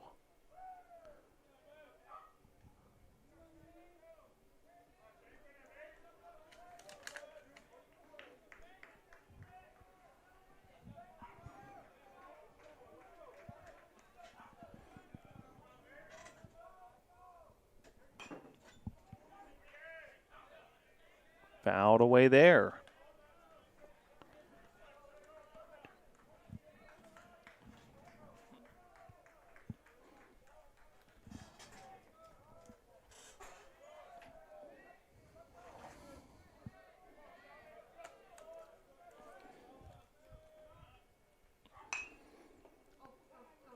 Jucker puts that into play, but making the play at second. Nicely done there by the shortstop, Brophy, or the fielder's choice, and Averett is able to escape out of that bottom of the sixth. Your score as we head to the top of the seventh, Averett 9, Brevard 6.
Will become a leader, a strong, ethical leader.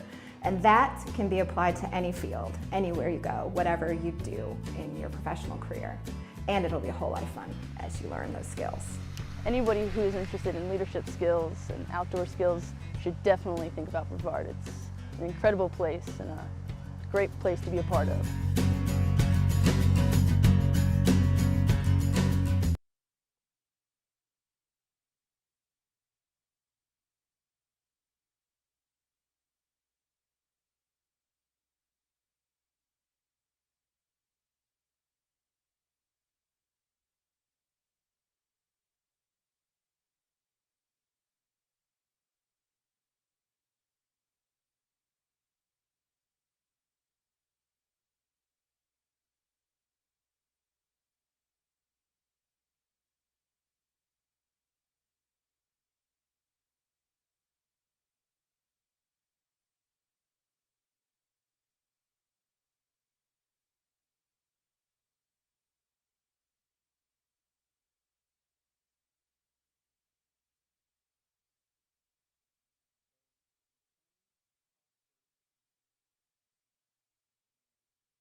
Brandon Hatcher will lead off for the Cougars.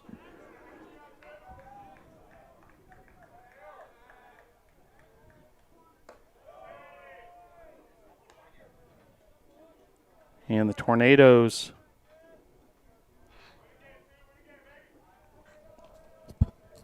with the 1-0 lead after 2 innings. Cook going back to work on the mound. Cameron Cook.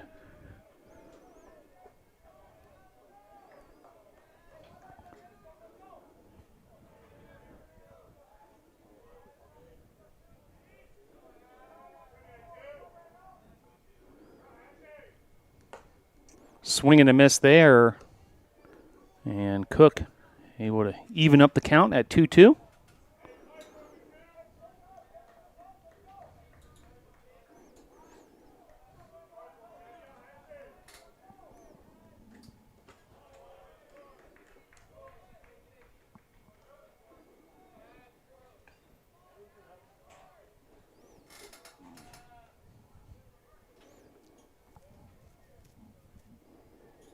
Now a full count to Hatcher.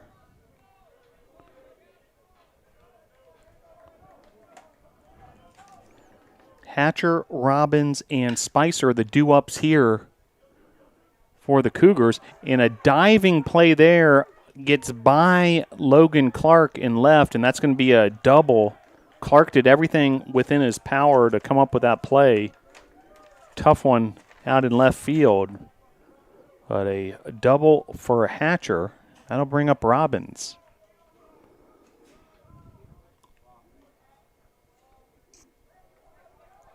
Now batting left fielder number 28, Preston Robbins. So Cook will go back to work now versus Robbins.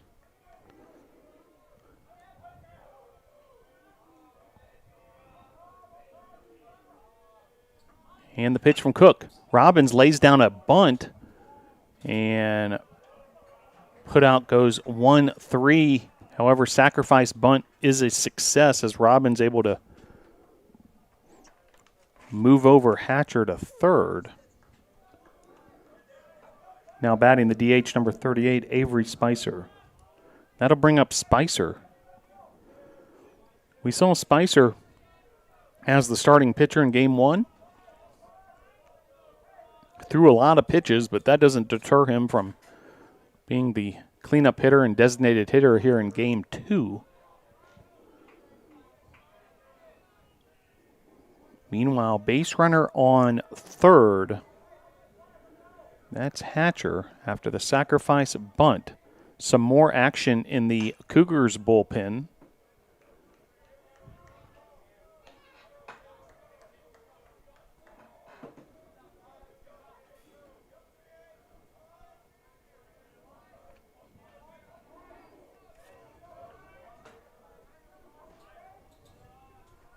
And the pitch from Cook.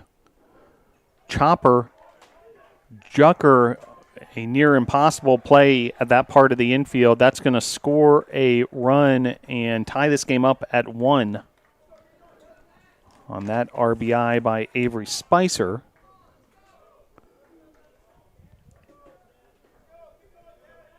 Now batting the right fielder, number 17, Kevin Zitsky. So that'll bring up Zitsky. Now with Spicer, the base runner, on first. All knotted up at 1. Averett able to answer. First game was much of a seesaw battle. One team would go ahead, the other would answer. Ultimately, Averett able to take the victory. This is driven sharply to center field, fielded by Atkinson, but it's going to be a base hit, back-to-back singles for the Cougars as Zitsky gets aboard. Runners first and second. That'll bring up Cole McLean as Ezel has a word with Cook.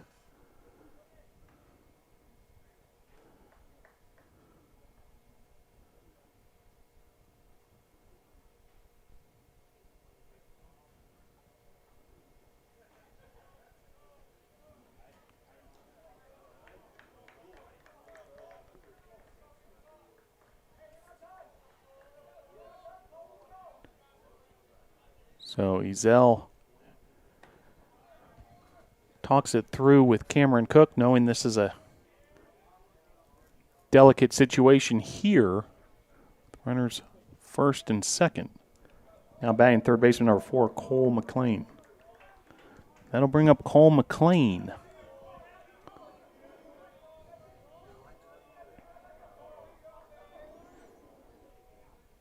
Runner going, McLean drives this to right field on the hit and run. Now the runners returning to their stations after Allison's able to make the play for out number 2.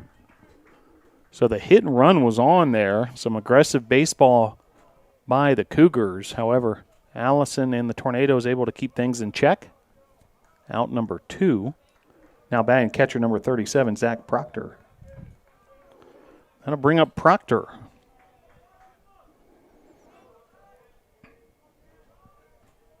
Nate Tuck on deck if the inning continues for Averett. Cook and the Tornadoes trying to get out of this top of the third without any further damage. Averett able to find the equalizer. RBI single by Spicer scored Hatcher.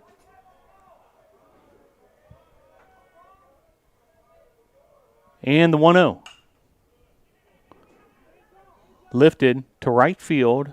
And that'll be out number 3 as Allison able to camp out under that one. Strand 2 base runners, as does the Tornado defense and Cameron Cook. We'll head to the bottom of the third, all tied up. Brevard 1, Averett 1. Our students make a difference in the world. They leave our program and they are prepared to be amazing, competent teachers who nurture and build a learning community in their own classrooms, wherever that is. These turtles, they're more than, a few thousand years old. The species was actually a few million years old, so they're very old species. I think one of the main things that I do bring to the kids is that I have a passion for what I do, and that carries over to my enthusiasm when I teach. By being excited about what I'm doing, I get the kids excited about learning.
Now batting for your Tornadoes, the second baseman, number 6, Blake Burchett. So Blake Burchett lead things off for the Nados.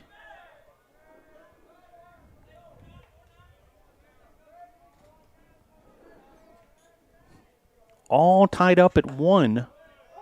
Game 2 of this doubleheader. First pitch called strike to Burchett.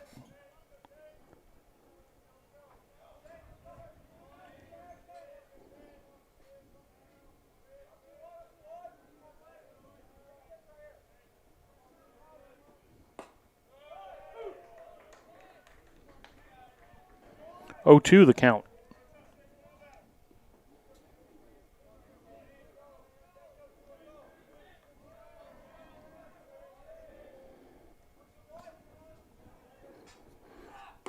Game 1 went to the Cougars 9-7.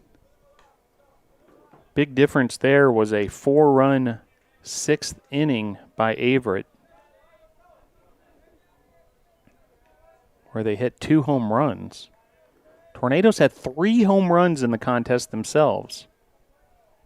Frankie Vasquez, Brett Burchett, and Peter Framero. Meanwhile, Blake Burchett looking to get things started here. Bottom of inning number 3, game number 2. Blake went 1 for 3 and an RBI in game 1.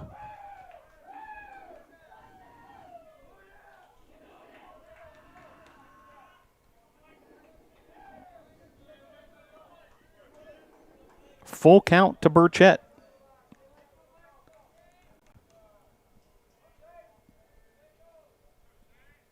And the pitch. Inside, ball 4. So runner aboard for the Tornadoes. That'll bring up Jason Jucker. Now batting for your Tornadoes, the shortstop, number 2, Jason Jucker.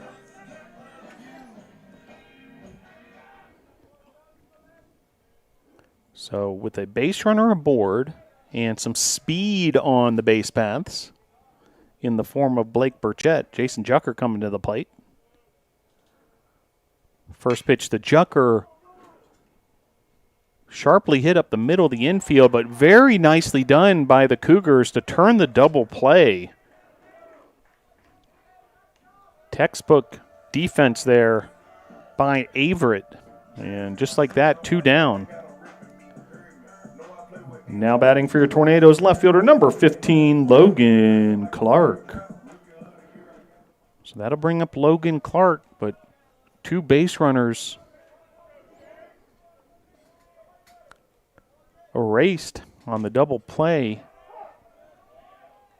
Was a well-hit ball by Jucker. You thought for a moment that could even get through there. And then next thing you know, a double play and bases are now empty for Clark. Cleanup hitter for the Tornadoes. Pitch there. Inside, ball 1. 1-1 the count.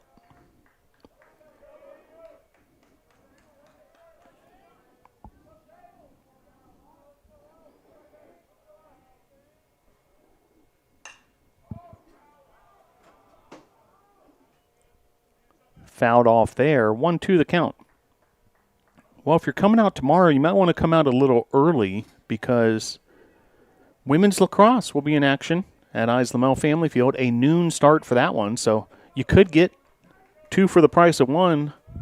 Some women's lacrosse and baseball action here on the campus of Brevard College tomorrow, Sunday, March the 6th. Well, Averett's able to make out number 3 there and get out of that inning. Double play was the big play there. That went 6-4-3. And we'll head to the top of the 4th. Your score, Averett 1, Brevard 1. Brevard College is special because of the way we teach, because we have classes that allow us to teach in the way that we like, which is experiential. Where we are, if you like the outdoors, man, we have great luck with cyclists coming here. There's something in the water about cycling in Brevard, or fly fishing, or just hiking. We have outstanding music. The music program here is wonderful. There's just a number of things to be said about Brevard College.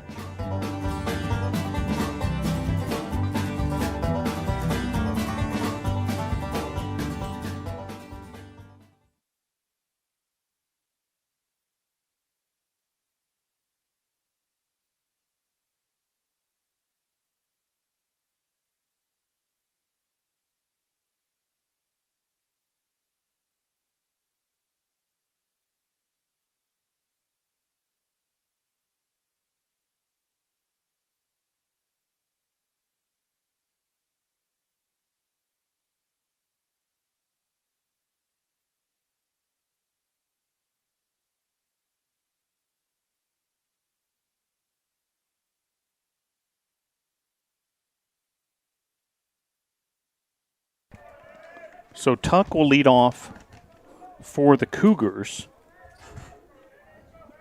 Top of inning number 4. First pitch to Tuck off the plate, ball 1. Nate Tuck, senior from Chester, Virginia. Second baseman was part of that double play. I was critical in that last half inning.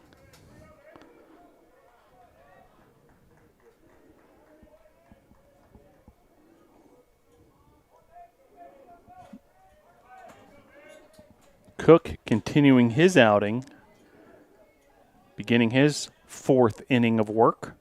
He's allowed just the 1 earned run thus far, 4 hits, has 3 strikeouts. And the pitch. Fouled back.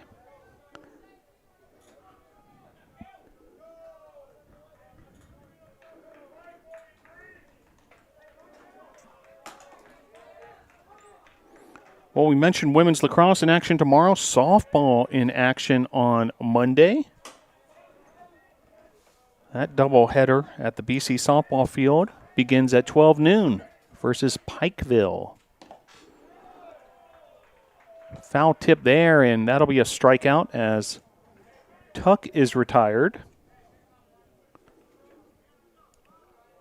Now batting the shortstop, number 1, Brant Brophy. So Brant Brophy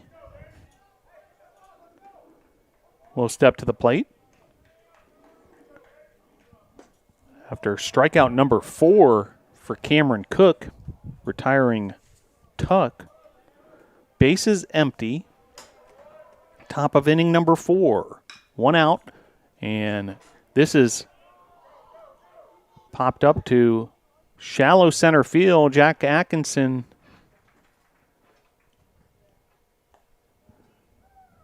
able to make the play, and out number 2.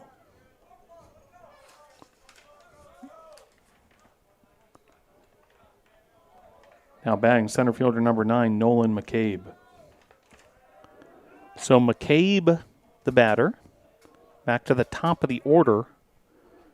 2 up, 2 down after the Tuck strikeout and the Brophy fly out to center. The pitch outside, ball 1.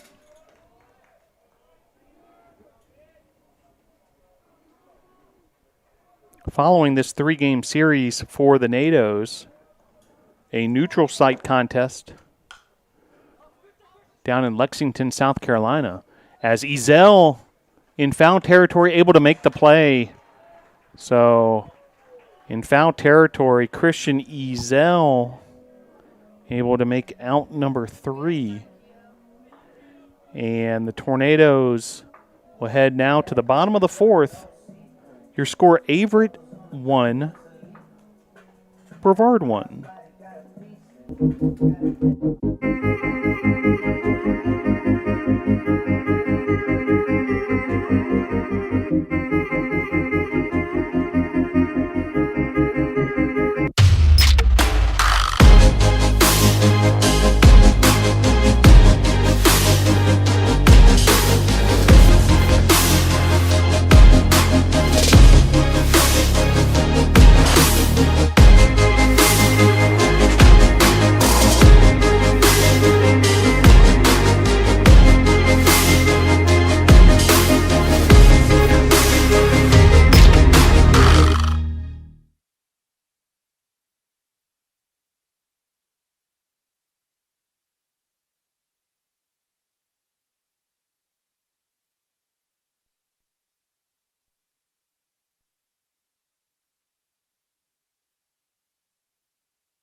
So Frankie Vasquez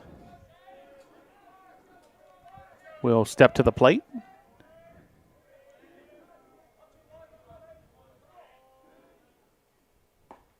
First pitch, a breaking ball, just missing, ball 1.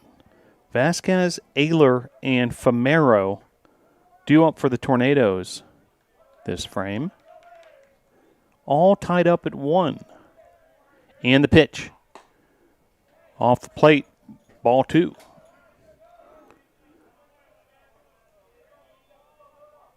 Looks like some action getting going in the Tornado bullpen. Cameron Cook has been effective through 4 innings, starting pitcher for the Tornadoes. And as a reminder, these are 7-inning affairs today, so kind of changes some of the strategy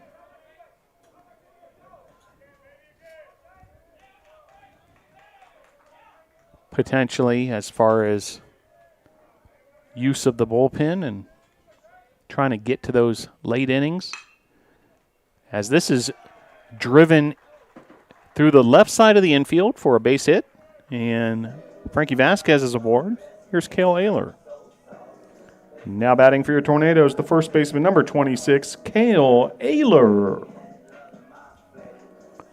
So Ayler will step to the plate. Ayler batting from the left side.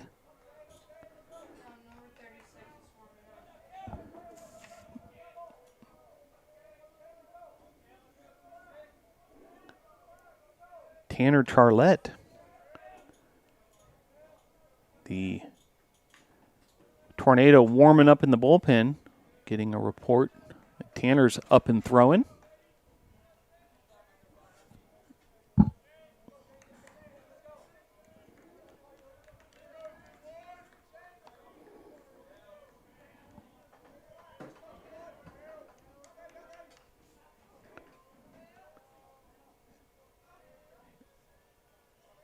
And the 0-1. Ayler gives this a ride to right field. He's traveling a long way, and it is gone. Home run there for Cale Ayler. And Tornadoes with a 3-1 advantage.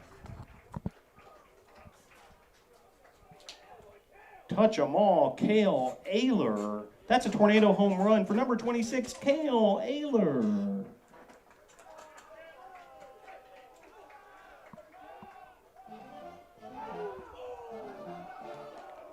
Now batting for your Tornadoes, the designated hitter, number 12, Peter Famero. So Peter Famero steps to the plate. What an explosion of power today by the Tornadoes. 3 home runs in game number 1. And now a homer here in game number 2 of the doubleheader by Cale Ayler to break the deadlock and give the Nados the 3-1 advantage. Cale Ayler.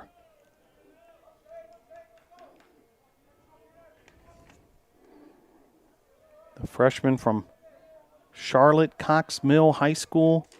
And for Ayler,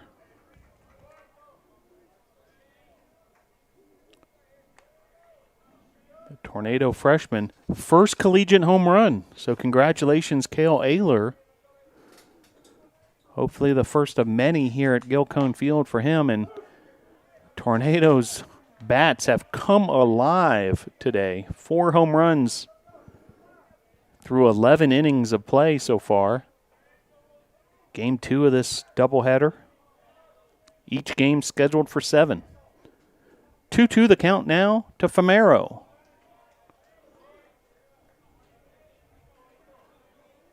No outs, so still opportunity here for the Tornadoes. Bottom of inning number 4. Christian Ezel awaits on deck. And compared to some of the earlier home runs, that was a real screamer to right. The others may have traveled further, but very much a line drive sort of home run there by Ayler. And here's Famero. Now batting for your Tornadoes, the catcher, number 11, Christian Ezel. So Famero, your runner at first, and Ezel at the plate. Jack Atkinson awaits on deck. So Famero with the single. That's fouled back towards our broadcast location.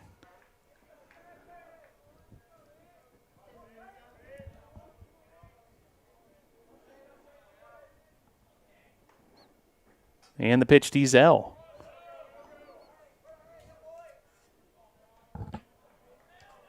Ball got loose momentarily from Proctor. Nice job covering that one up and keeping the base runner Famero in check. He's over at first.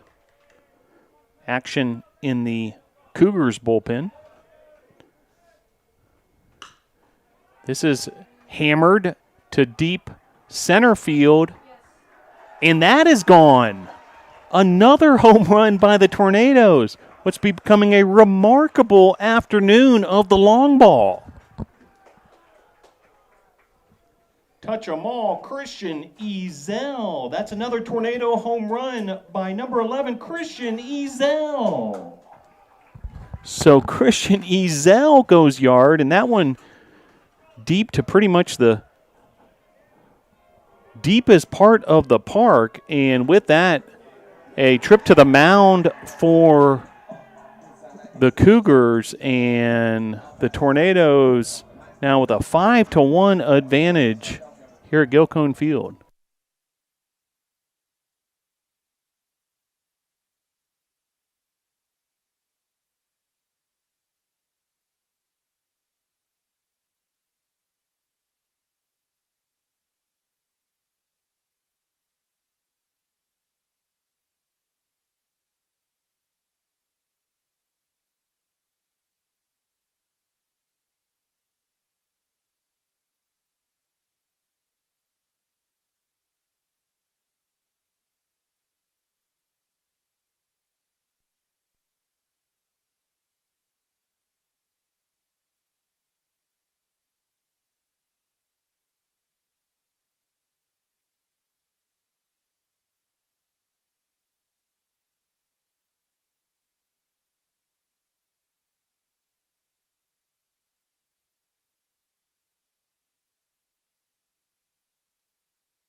So a offensive explosion here in this bottom of the fourth by the Tornadoes. By way of the long ball, a 2-run home run by Cale Ayler, and then a 2-run home run by Christian Ezel, his second of the season. The Tornadoes with 2 home runs in this contest, 3 home runs in game 1 of the doubleheader. So 5 home runs this afternoon in less than 11 innings of play. 5 home runs by Tornado bats. And I'll tell you, that Ezel home run traveled a long way near that 400 sign in center field as Atkinson goes down swinging. And that'll bring up Allison. Now batting for your Tornadoes, right fielder number 4, Zach Allison. So Allison steps to the plate. Blake Burchett awaits on deck. And the pitch. Across the plate, strike 1.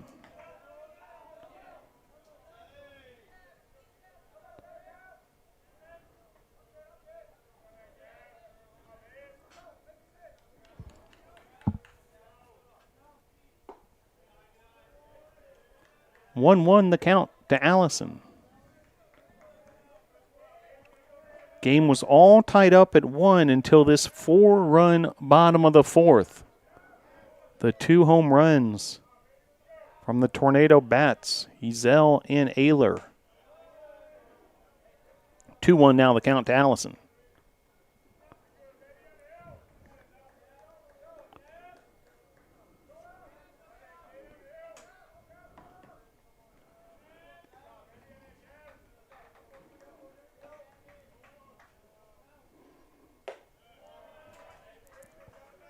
Three-one now the count. Gavin Caldwell now pitching for the Cougars, the freshman from South Boston, Virginia. as the Cougars now trail 5-1. And base runner aboard there. And back to Blake Burchett we go. Now batting for your Tornadoes, second baseman number 6, Blake Burchett. So Allison draws the walk.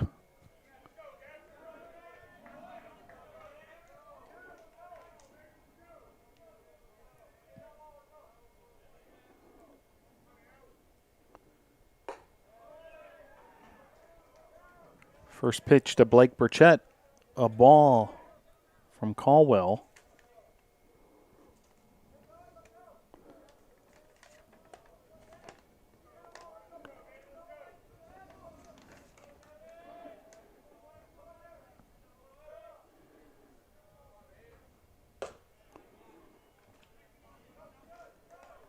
The count. Well, we mentioned the game coming up on Thursday, March the 10th in Lexington, South Carolina. Case Western Reserve, the opponent. As another visit to the mound here.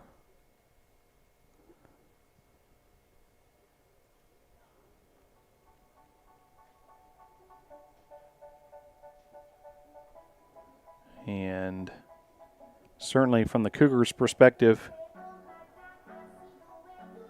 wanting to contain things, keep this deficit right where it is.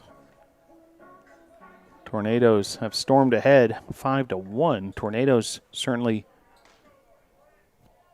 would love to tack onto that lead even further.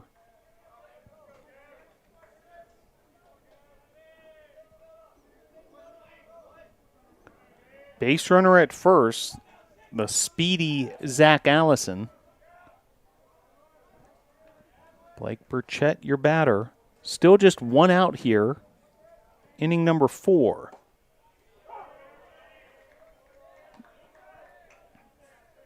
Called strike there. On deck for the Tornadoes, Jason Jucker.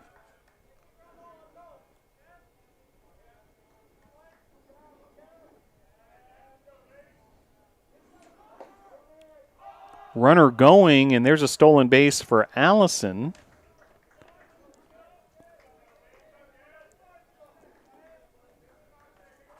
Allison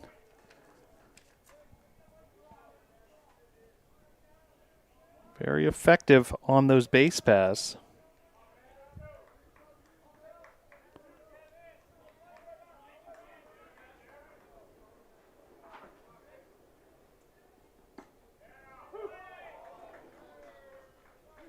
Allison now 6 of 7 on the season, stolen base and stolen base attempts. So more often than not, he's able to get it done. Full count here, 1 out.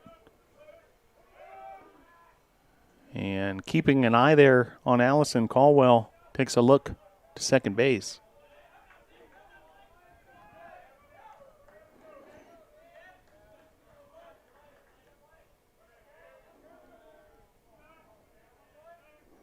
And the 3-2. This is driven to center field, and it's going to drop in front of the center fielder of the Cougars. And that'll be a base hit for Burchett as that got in front of McCabe. And that'll bring up Jason Jucker.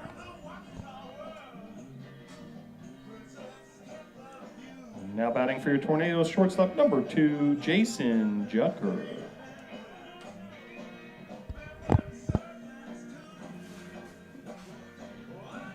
So opportunity here for Jucker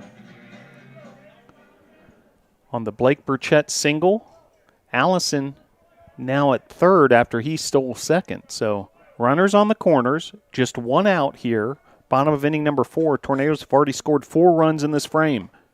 Runner going, and a stolen base there for Blake Burchett. So just as Allison had stolen second, Burchett does the same, and now 2 runners in scoring positions.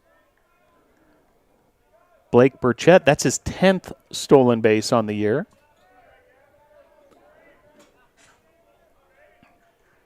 Some of the Base runners in position, and just like that, pitch gets away from the Cougars catcher. Another run scores on the play as that got away from Proctor. And Allison able to score. Blake Burchett able to move to third. Run number 5 here in the bottom of the 4th. Your score 6-1 now, Tornadoes. 5 unanswered runs, all coming in this bottom of the 4th inning. Meanwhile, this is lifted to right field. Tagging is Burchett, and beating the tag is Blake Burchett. And sacrifice fly, RBI for Jason Jucker. Run scored for Blake Burchett. And just like that, the Tornadoes ahead 7-1. I'll bring up Logan Clark. Now batting for your Tornadoes, left fielder number 15, Logan Clark. So Clark now your batter. Tornadoes stretching their lead even further. 6 runs in this frame as that's fouled back. 2 outs now. Great base running there by Allison and Blake Burchett to tack on 2 more runs after Tornadoes had started this inning by scoring 4 runs on 2 home runs from Ayler and Ezel.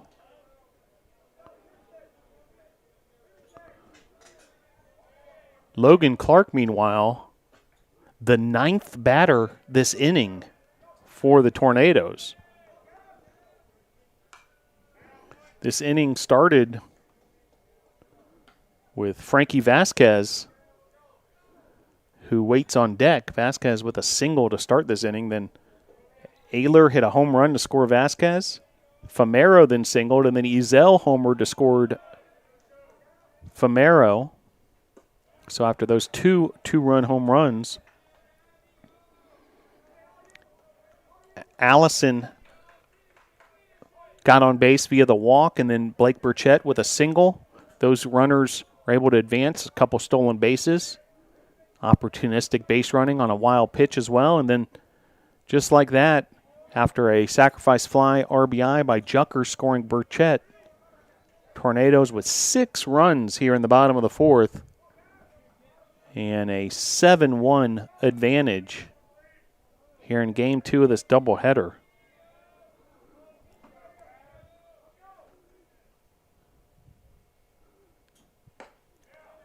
Swing and a miss there, and that'll be it for the end of the inning. But 9 hitters come to bat, 6 runs in the inning, 2 home runs, and it all adds up to Brevard 7, Averett 1 at the end of inning number 4 here at Gilcone Field.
So due up for the Cougars, Hatcher, Robbins, and Spicer.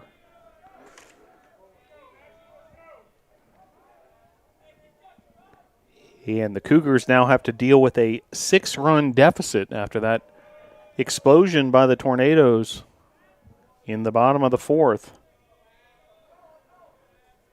Scoring the 6 runs to take control of this one. Cameron Cook, meanwhile, continuing his outing, starting pitcher for the Tornadoes here in game number 2. He now has 59 pitches. He's pitched 4 complete innings, 1 earned run, allowed 4 hits, 4 strikeouts, 2 walks. And certainly in the driver's seat now to collect his 2nd win of the season potentially. Entering this one with a 1-1 record, a 2.25 ERA.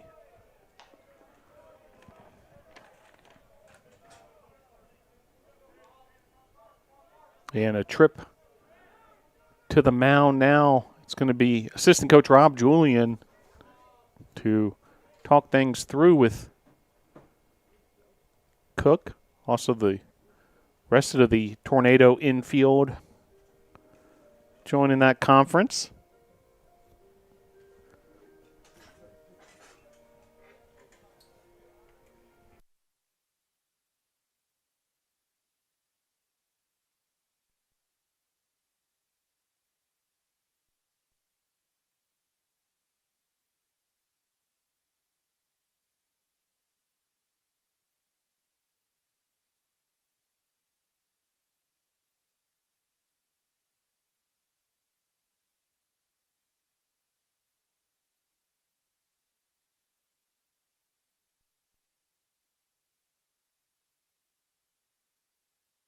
So Preston Robbins will step to the plate.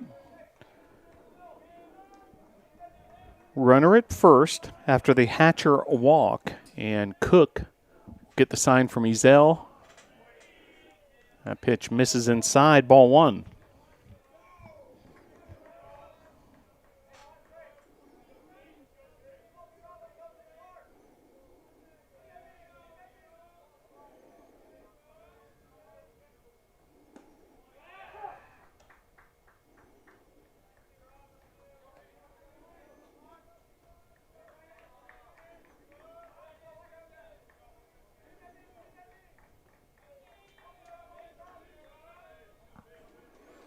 One the count, a 7-1 advantage for the Tornadoes. And the pitch. Runner going, and it's going to be a stolen base for Hatcher, so Hatcher moves himself into scoring position.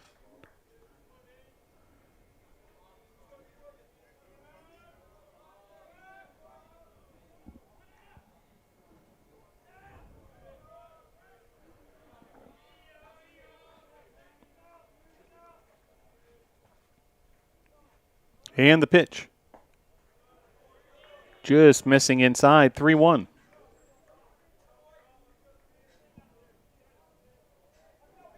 Tornadoes 7, Cougars 1. As Cook facing Robbins and able to get the upper hand on that pitch. 3-2 the count.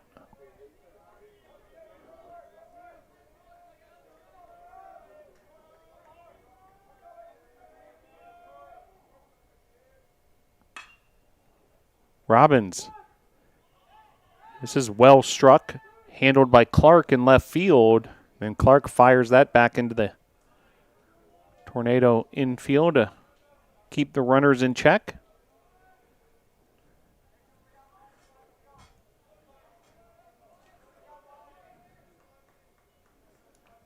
Now batting the DH number 38, Avery Spicer. That'll bring up Spicer.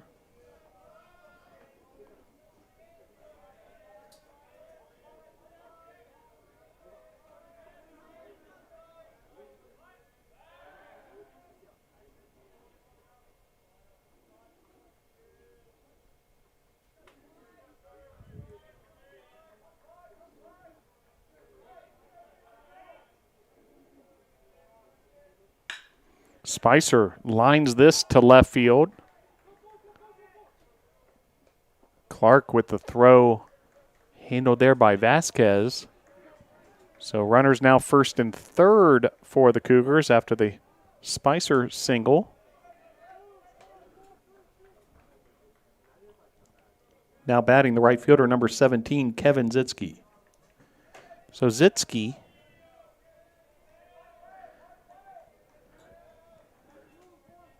with an opportunity here with two base runners aboard for the Cougars. Zitsky 1 for 2 in this contest.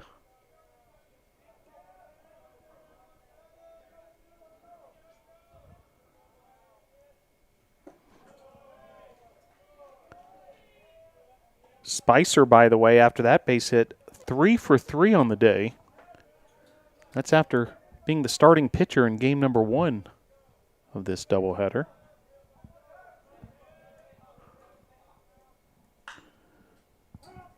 This is driven foul down the right field line. Well, gorgeous early spring weather here at Gilcone Field on the campus of Brevard College. Very pleasant temperatures, upper 60s. We'll be back at it tomorrow at 1 p.m. if you want to make a day out of it. We'll also be right here on this YouTube channel. Swing and a miss there. Runner going. And Ezel able to gun down the runner at second. Big time throw there by Christian Ezel. And out number 2 as Spicer is caught stealing. Oftentimes on plays like that, there might be a delay double steal with that runner on third, but Hatcher played it conservatively. So meanwhile, 2 outs now. 1-2 the count. Runner on third, that's Hatcher. And Zitsky versus Cook. Cook trying to complete his 5th inning of work. And the pitch. Grounder here. Blake Burchett trying to make an amazing play. And a run's going to score as there was a bit of a collision at first base in the process. But count the run for the Cougars. 7-2 now your score. Now batting third baseman number 4, Cole McLean. And that'll be ruled a single RBI for Zitsky. Would have been a spectacular play had Blake Burchett and Cale Ayler pulled that one off. First pitch swinging is McLean, and fielder's choice gets the lead runner. Cougars able to get 1 run in that top of the 5th. However, Tornado still in control. Your score in the middle of inning number 5, Brevard 7, Averett 2. You should come to Brevard College in the Wilderness Leadership and Experiential Education program because you will become a leader, a strong, ethical leader. And that can be applied to any field, anywhere you go, whatever you do in your professional career. And it'll be a whole lot of fun as you learn those skills. Anybody who is interested in leadership skills and outdoor skills should definitely think about Brevard. It's an incredible place and a great place to be a part of.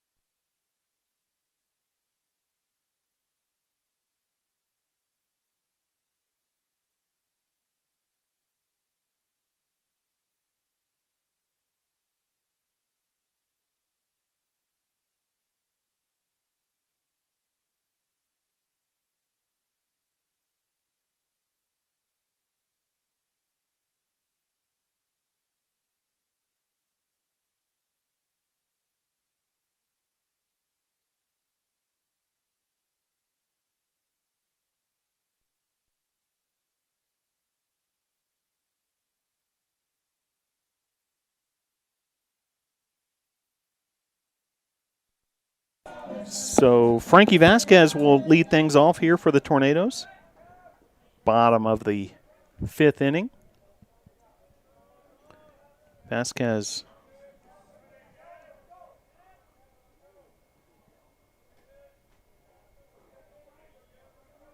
1 for 2 on the day in this contest. Also has a run scored.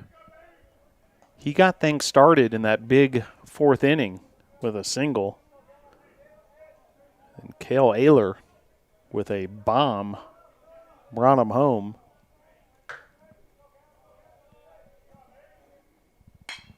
Now Vasquez, that's crushed to left field, so another base hit for Frankie Vasquez. And Tornadoes looking to add to their lead even further. Now batting for your Tornadoes, first base number 26, Cale Ayler.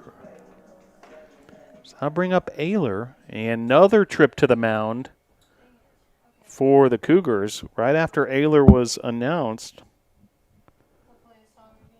So the Cougars now will regroup, looking to keep things in check here. The deficit 7-2. It looks like there's going to be pitching change. We'll tell you about the new pitcher in just a moment.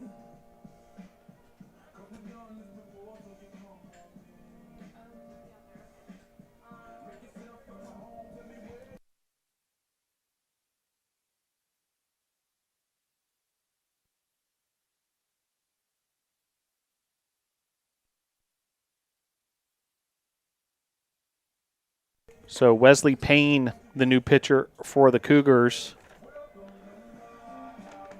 As Cale Ayler was announced after that home run the last inning, Cougars certainly want to be careful, and they bring in the left-hander, Wesley Payne, senior from Culpeper, Virginia.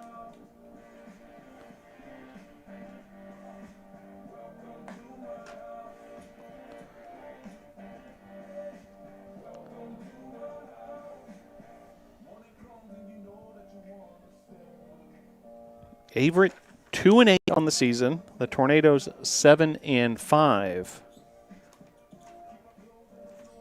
And Tornadoes looking to even up this series in game 2 of this doubleheader, and then the rubber match would be set up for tomorrow.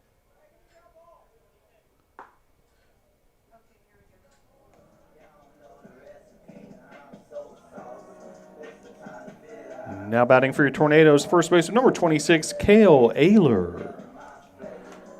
So Ayler steps to the plate.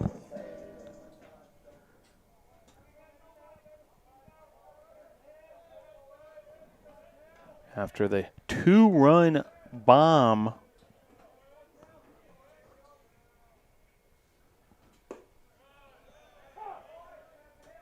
that pitch across the plate, strike one. So Ayler versus Payne.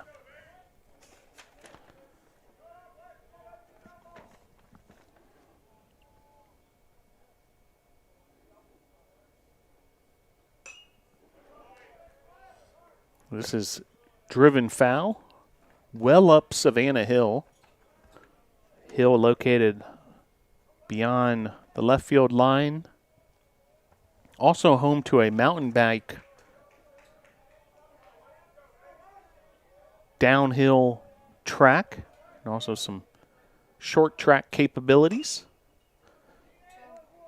As this is a difficult play for the Averett defense, and there's a miscue in the process, and just like that, runner second and third for the NATOs.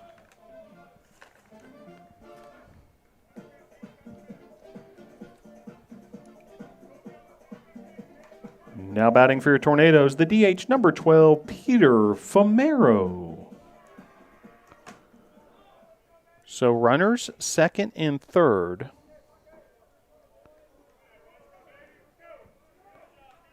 And Famero will step to the plate.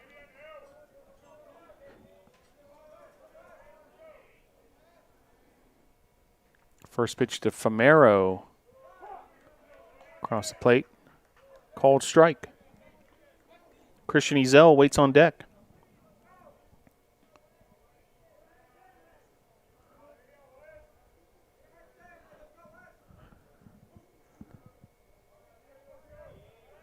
Famero 1 for 1 on the day.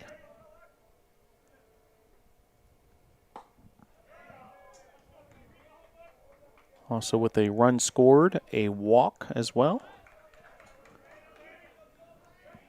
7-2, Tornadoes on top. Bottom of the fifth. Tornadoes 7 runs on 8 hits, 1 error, 2 runs, 6 hits, 1 error for the Cougars. Wesley Payne with the pitch and called strike. He freezes Famero for strike 3, and he goes down looking. That brings up Christian Ezel. Now batting for your Tornadoes, the catcher, number 11, Christian Ezel. So Ezel steps to the plate.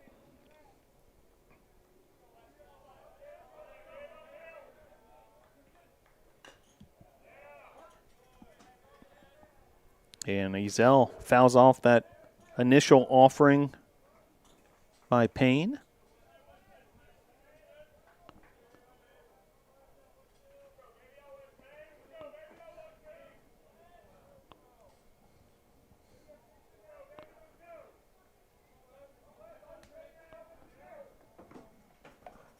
And the 0-1. Lifted foul. 0-2 the count.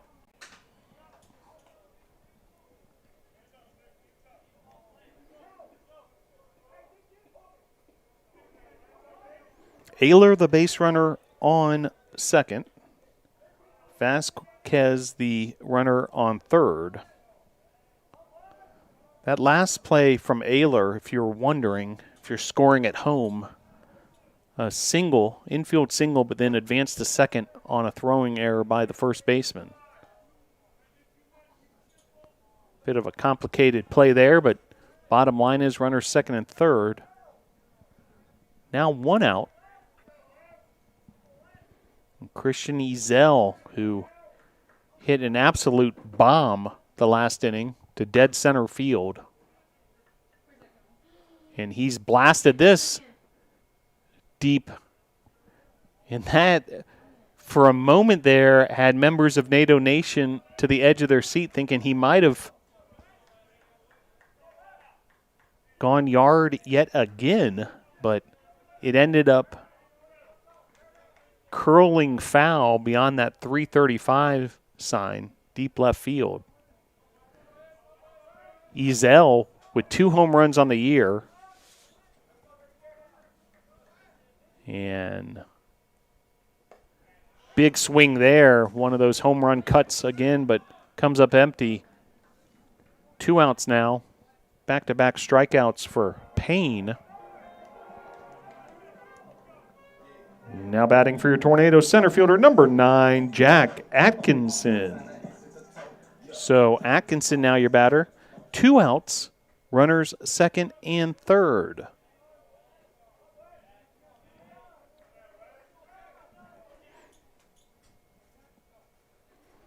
The pitch from Payne.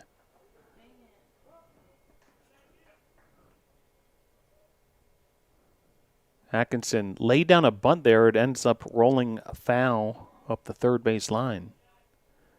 More action in the Tornado pen. Cameron Cook has been excellent as the game 2 of this 3-game series, the starter.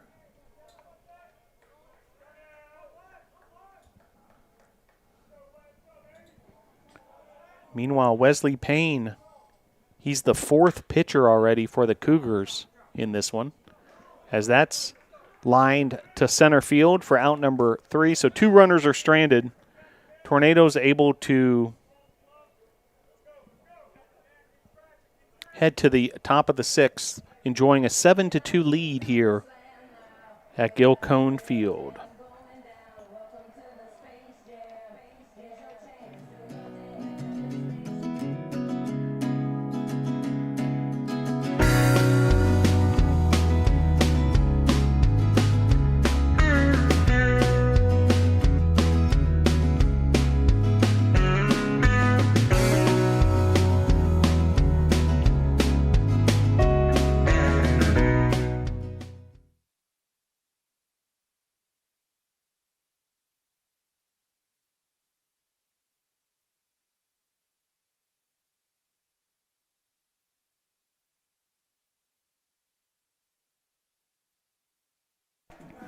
Cameron Cook continuing his appearance, starting pitcher for the Tornadoes. He's gone 5 innings already, allowing 6 hits, 2 runs, 4 strikeouts on the day for Cook.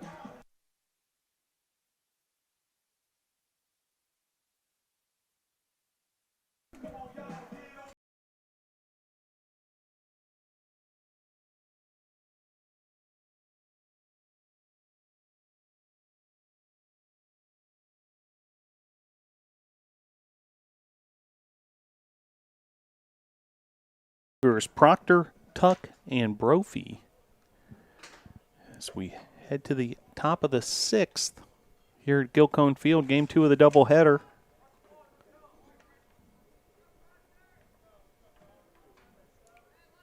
Now batting the catcher, number 37, Zach Proctor.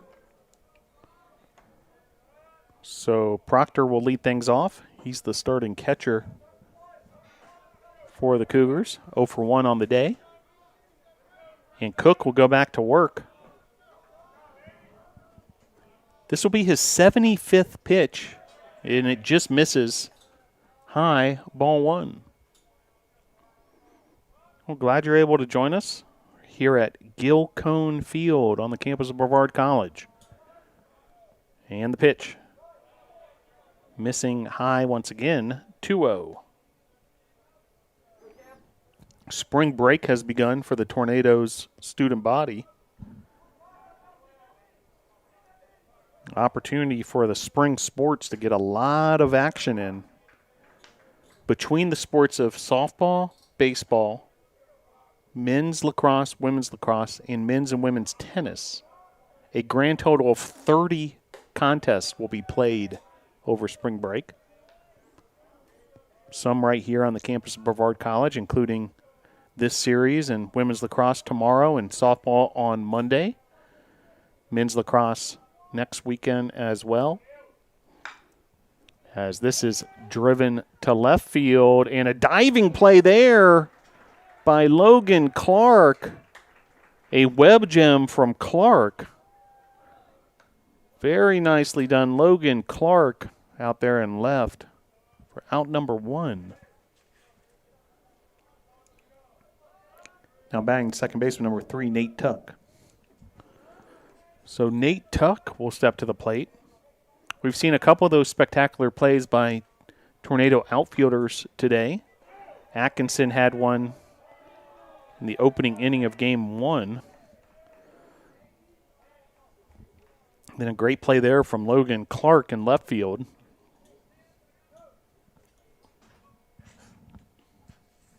Meanwhile, Tuck gets aboard.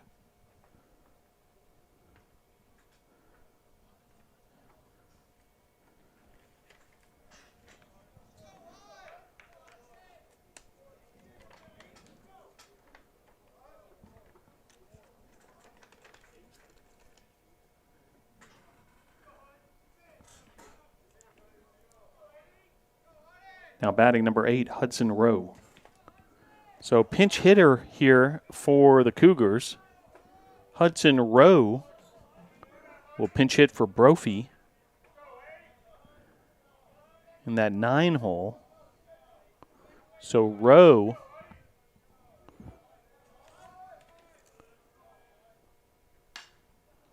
the sophomore, first pitch swinging. He lifts this to right field. Zach Allison able to handle that easily for out number 2. So now runner at first and 2 outs.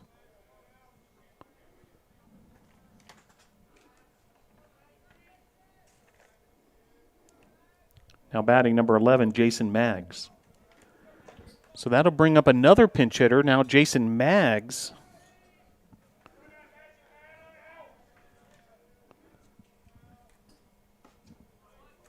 First time we've seen Maggs this series.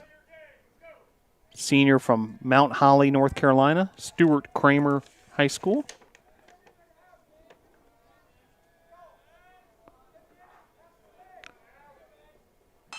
And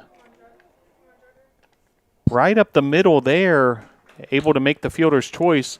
Cook retires Maggs. Cook and Maggs, by the way, same hometown, same high school. Cook able to get the upper hand on that transaction. We'll head to the bottom of the 6th. Your score, Brevard 7, Averett 2.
Pitcher's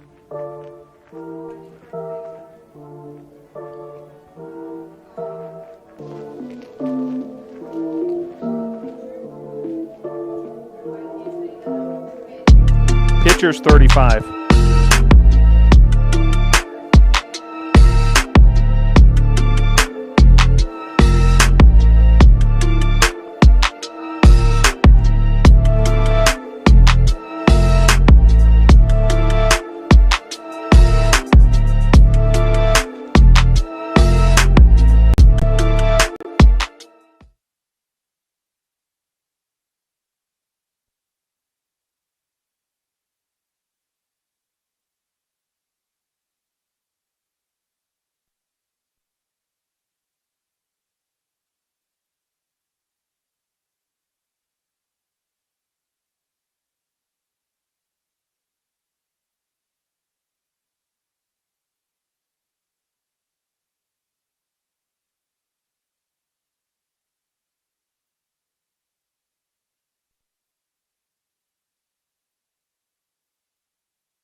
So some changes for the Tornadoes. New pitcher is Ethan Coleman.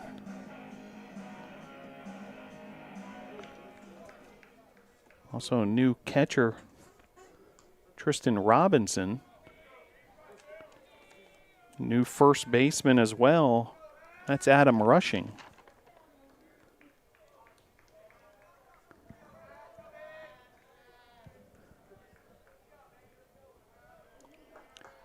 Now batting number 2, Brandon Hatcher. And Hatcher will step to the plate for the Cougars. So Cameron Cook, big-time performance from Cook today, starting pitcher, as he hands the reins over to Ethan Coleman. First pitch from Coleman to Hatcher, inside, ball 1. Cook, 6 innings pitched, 2 runs, both earned, 7 hits, 4 strikeouts, 3 walks. Allowed just 1 extra base hit. That was a double. So 6 of his 7 hits allowed were singles. He threw 83 pitches, 48 strikes. Now Ethan Coleman has entered the equation, and this is Coleman's first appearance of this 2022 season, the sophomore from Newport, North Carolina. An opportunity here to shut the door here. Inning number 7, 3 outs away from tying this series up at 1 apiece, heading into tomorrow's Game 3.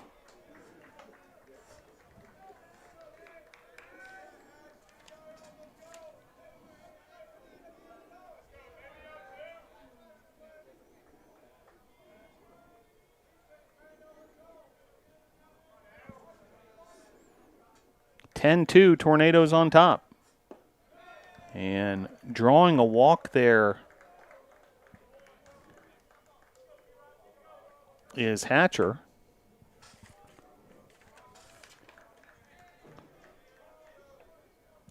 Now batting number 28, Preston Robbins. That'll bring up Robbins, 3-hole hitter. Pickoff throw to first.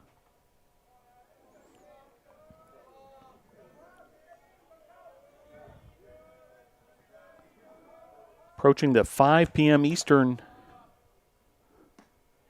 hour here at Gilcone Field. Gorgeous day for baseball.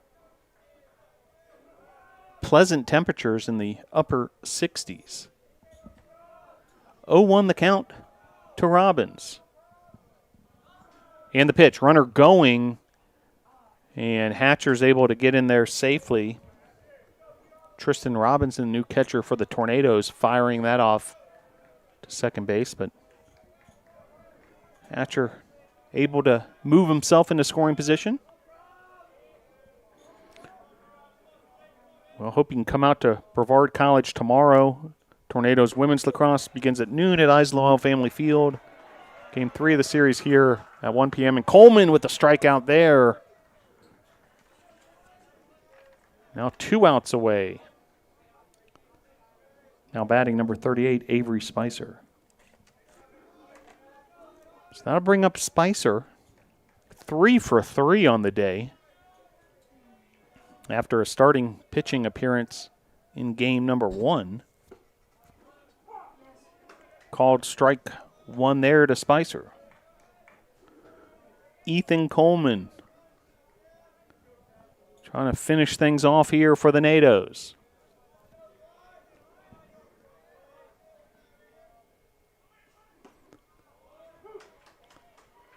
(0-2) Coleman getting ahead of Spicer.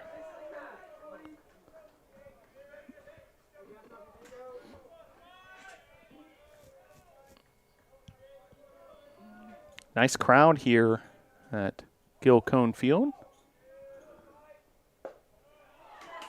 Expect even bigger crowds tomorrow as Tornadoes look to win the series, and strikeout there from Coleman. So back-to-back strikeouts for Coleman and down to their final out.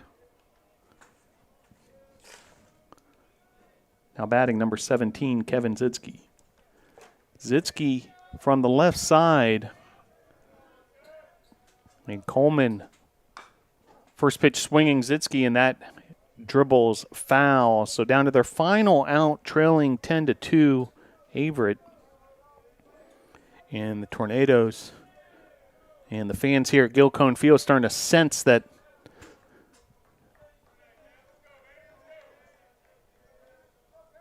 Tornadoes W is imminent. Swing and a miss there. 0-2, so down to their final strike, the Cougars. Ethan Coleman working with catcher Tristan Robinson. Coleman deals. This is driven to softly to second base and then able to make the play there. And the final out of the game, rushing, Tornadoes win. And the Tornadoes win. Your final score from Gil Cone Field, Brevard 10, Averett 2. Brevard 10 runs on 12 hits and 1 error. Averett 2 runs on 7 hits and 1 error. 2 home runs in this game, Cale Ayler and Christian Ezel. And the Tornadoes take game 2 of the 3-game series. Game 3 of the series tomorrow, 1 p.m. right here at Gil Cone Field. Hope you can join us for that one. Your final score for the final time, Brevard 10, Averett 2. Go Tornadoes. So the Tornadoes able to take the 10-2 victory. Impressive showing here in game number 2. 5 home runs in the doubleheader. Home runs by Vasquez and Brett Burchett, along with a home run from Peter Famero in game number 1. And then game number 2 had home runs from Cale Ayler and Christian Ezel. And the Tornadoes able to win game 2 of this series and even this series up at 1 game apiece with game 3 of the series tomorrow. Tornadoes used a big 6-run 4th inning to propel themselves to this victory. Big days by several NATOs. Blake Burchett 2 for 2 with 2 runs scored. Frankie Vasquez 3 for 4 with an RBI and a run scored. Logan Clark 2 for 4 with an RBI, a double, and 2 runs scored. Cale Ayler 2 for 4, 3 RBIs, a home run, and a run scored. Peter Famero 1 for 2 with a run scored. Christian Ezel had that home run as well. 1 for 2, 2 RBIs. Zach Allison 1-for-3 with 2 runs scored. So the Tornadoes feeling good after this one, and they'll look for the series win tomorrow. The rubber match beginning at 1 p.m. Pitching for the Tornadoes, Cameron Cook gets the win. He will improve to 2-1 on the season. He pitched 6 innings, 2 runs, both earned, 4 strikeouts, 3 walks, allowed 7 hits, 6 singles and a double, so limited Averett to just 1 extra base hit, 83 pitches, 48 were for strikes. So nice job in that starting appearance by Cameron Cook. And Ethan Coleman pitched that 7th inning, shutout 7th inning, struck out 2 in the process, did not allow a hit. So it brings us to tomorrow, where Tornadoes and Averett will play in a rubber match. Women's lacrosse gets going at noon at Islamel Family Field, and then we'll get things started here at 1 p.m. here at Gil Cohn Field, Game 3 of the series. Well, I want to thank you for joining us for this edition of Brevard College Tornado Baseball. It's been a fun one. 2 games today. The 2 teams split the doubleheader, which will set up a compelling rubber match, Game 3 of the series, tomorrow at 1 p.m. I want to thank all those who made the broadcast possible behind the scenes, and I want to thank you, the viewer, as well, for checking us out. Once again, your final score, Game 2 of this doubleheader. For the final time, Brevard 10, Averett 2. Go Tornadoes.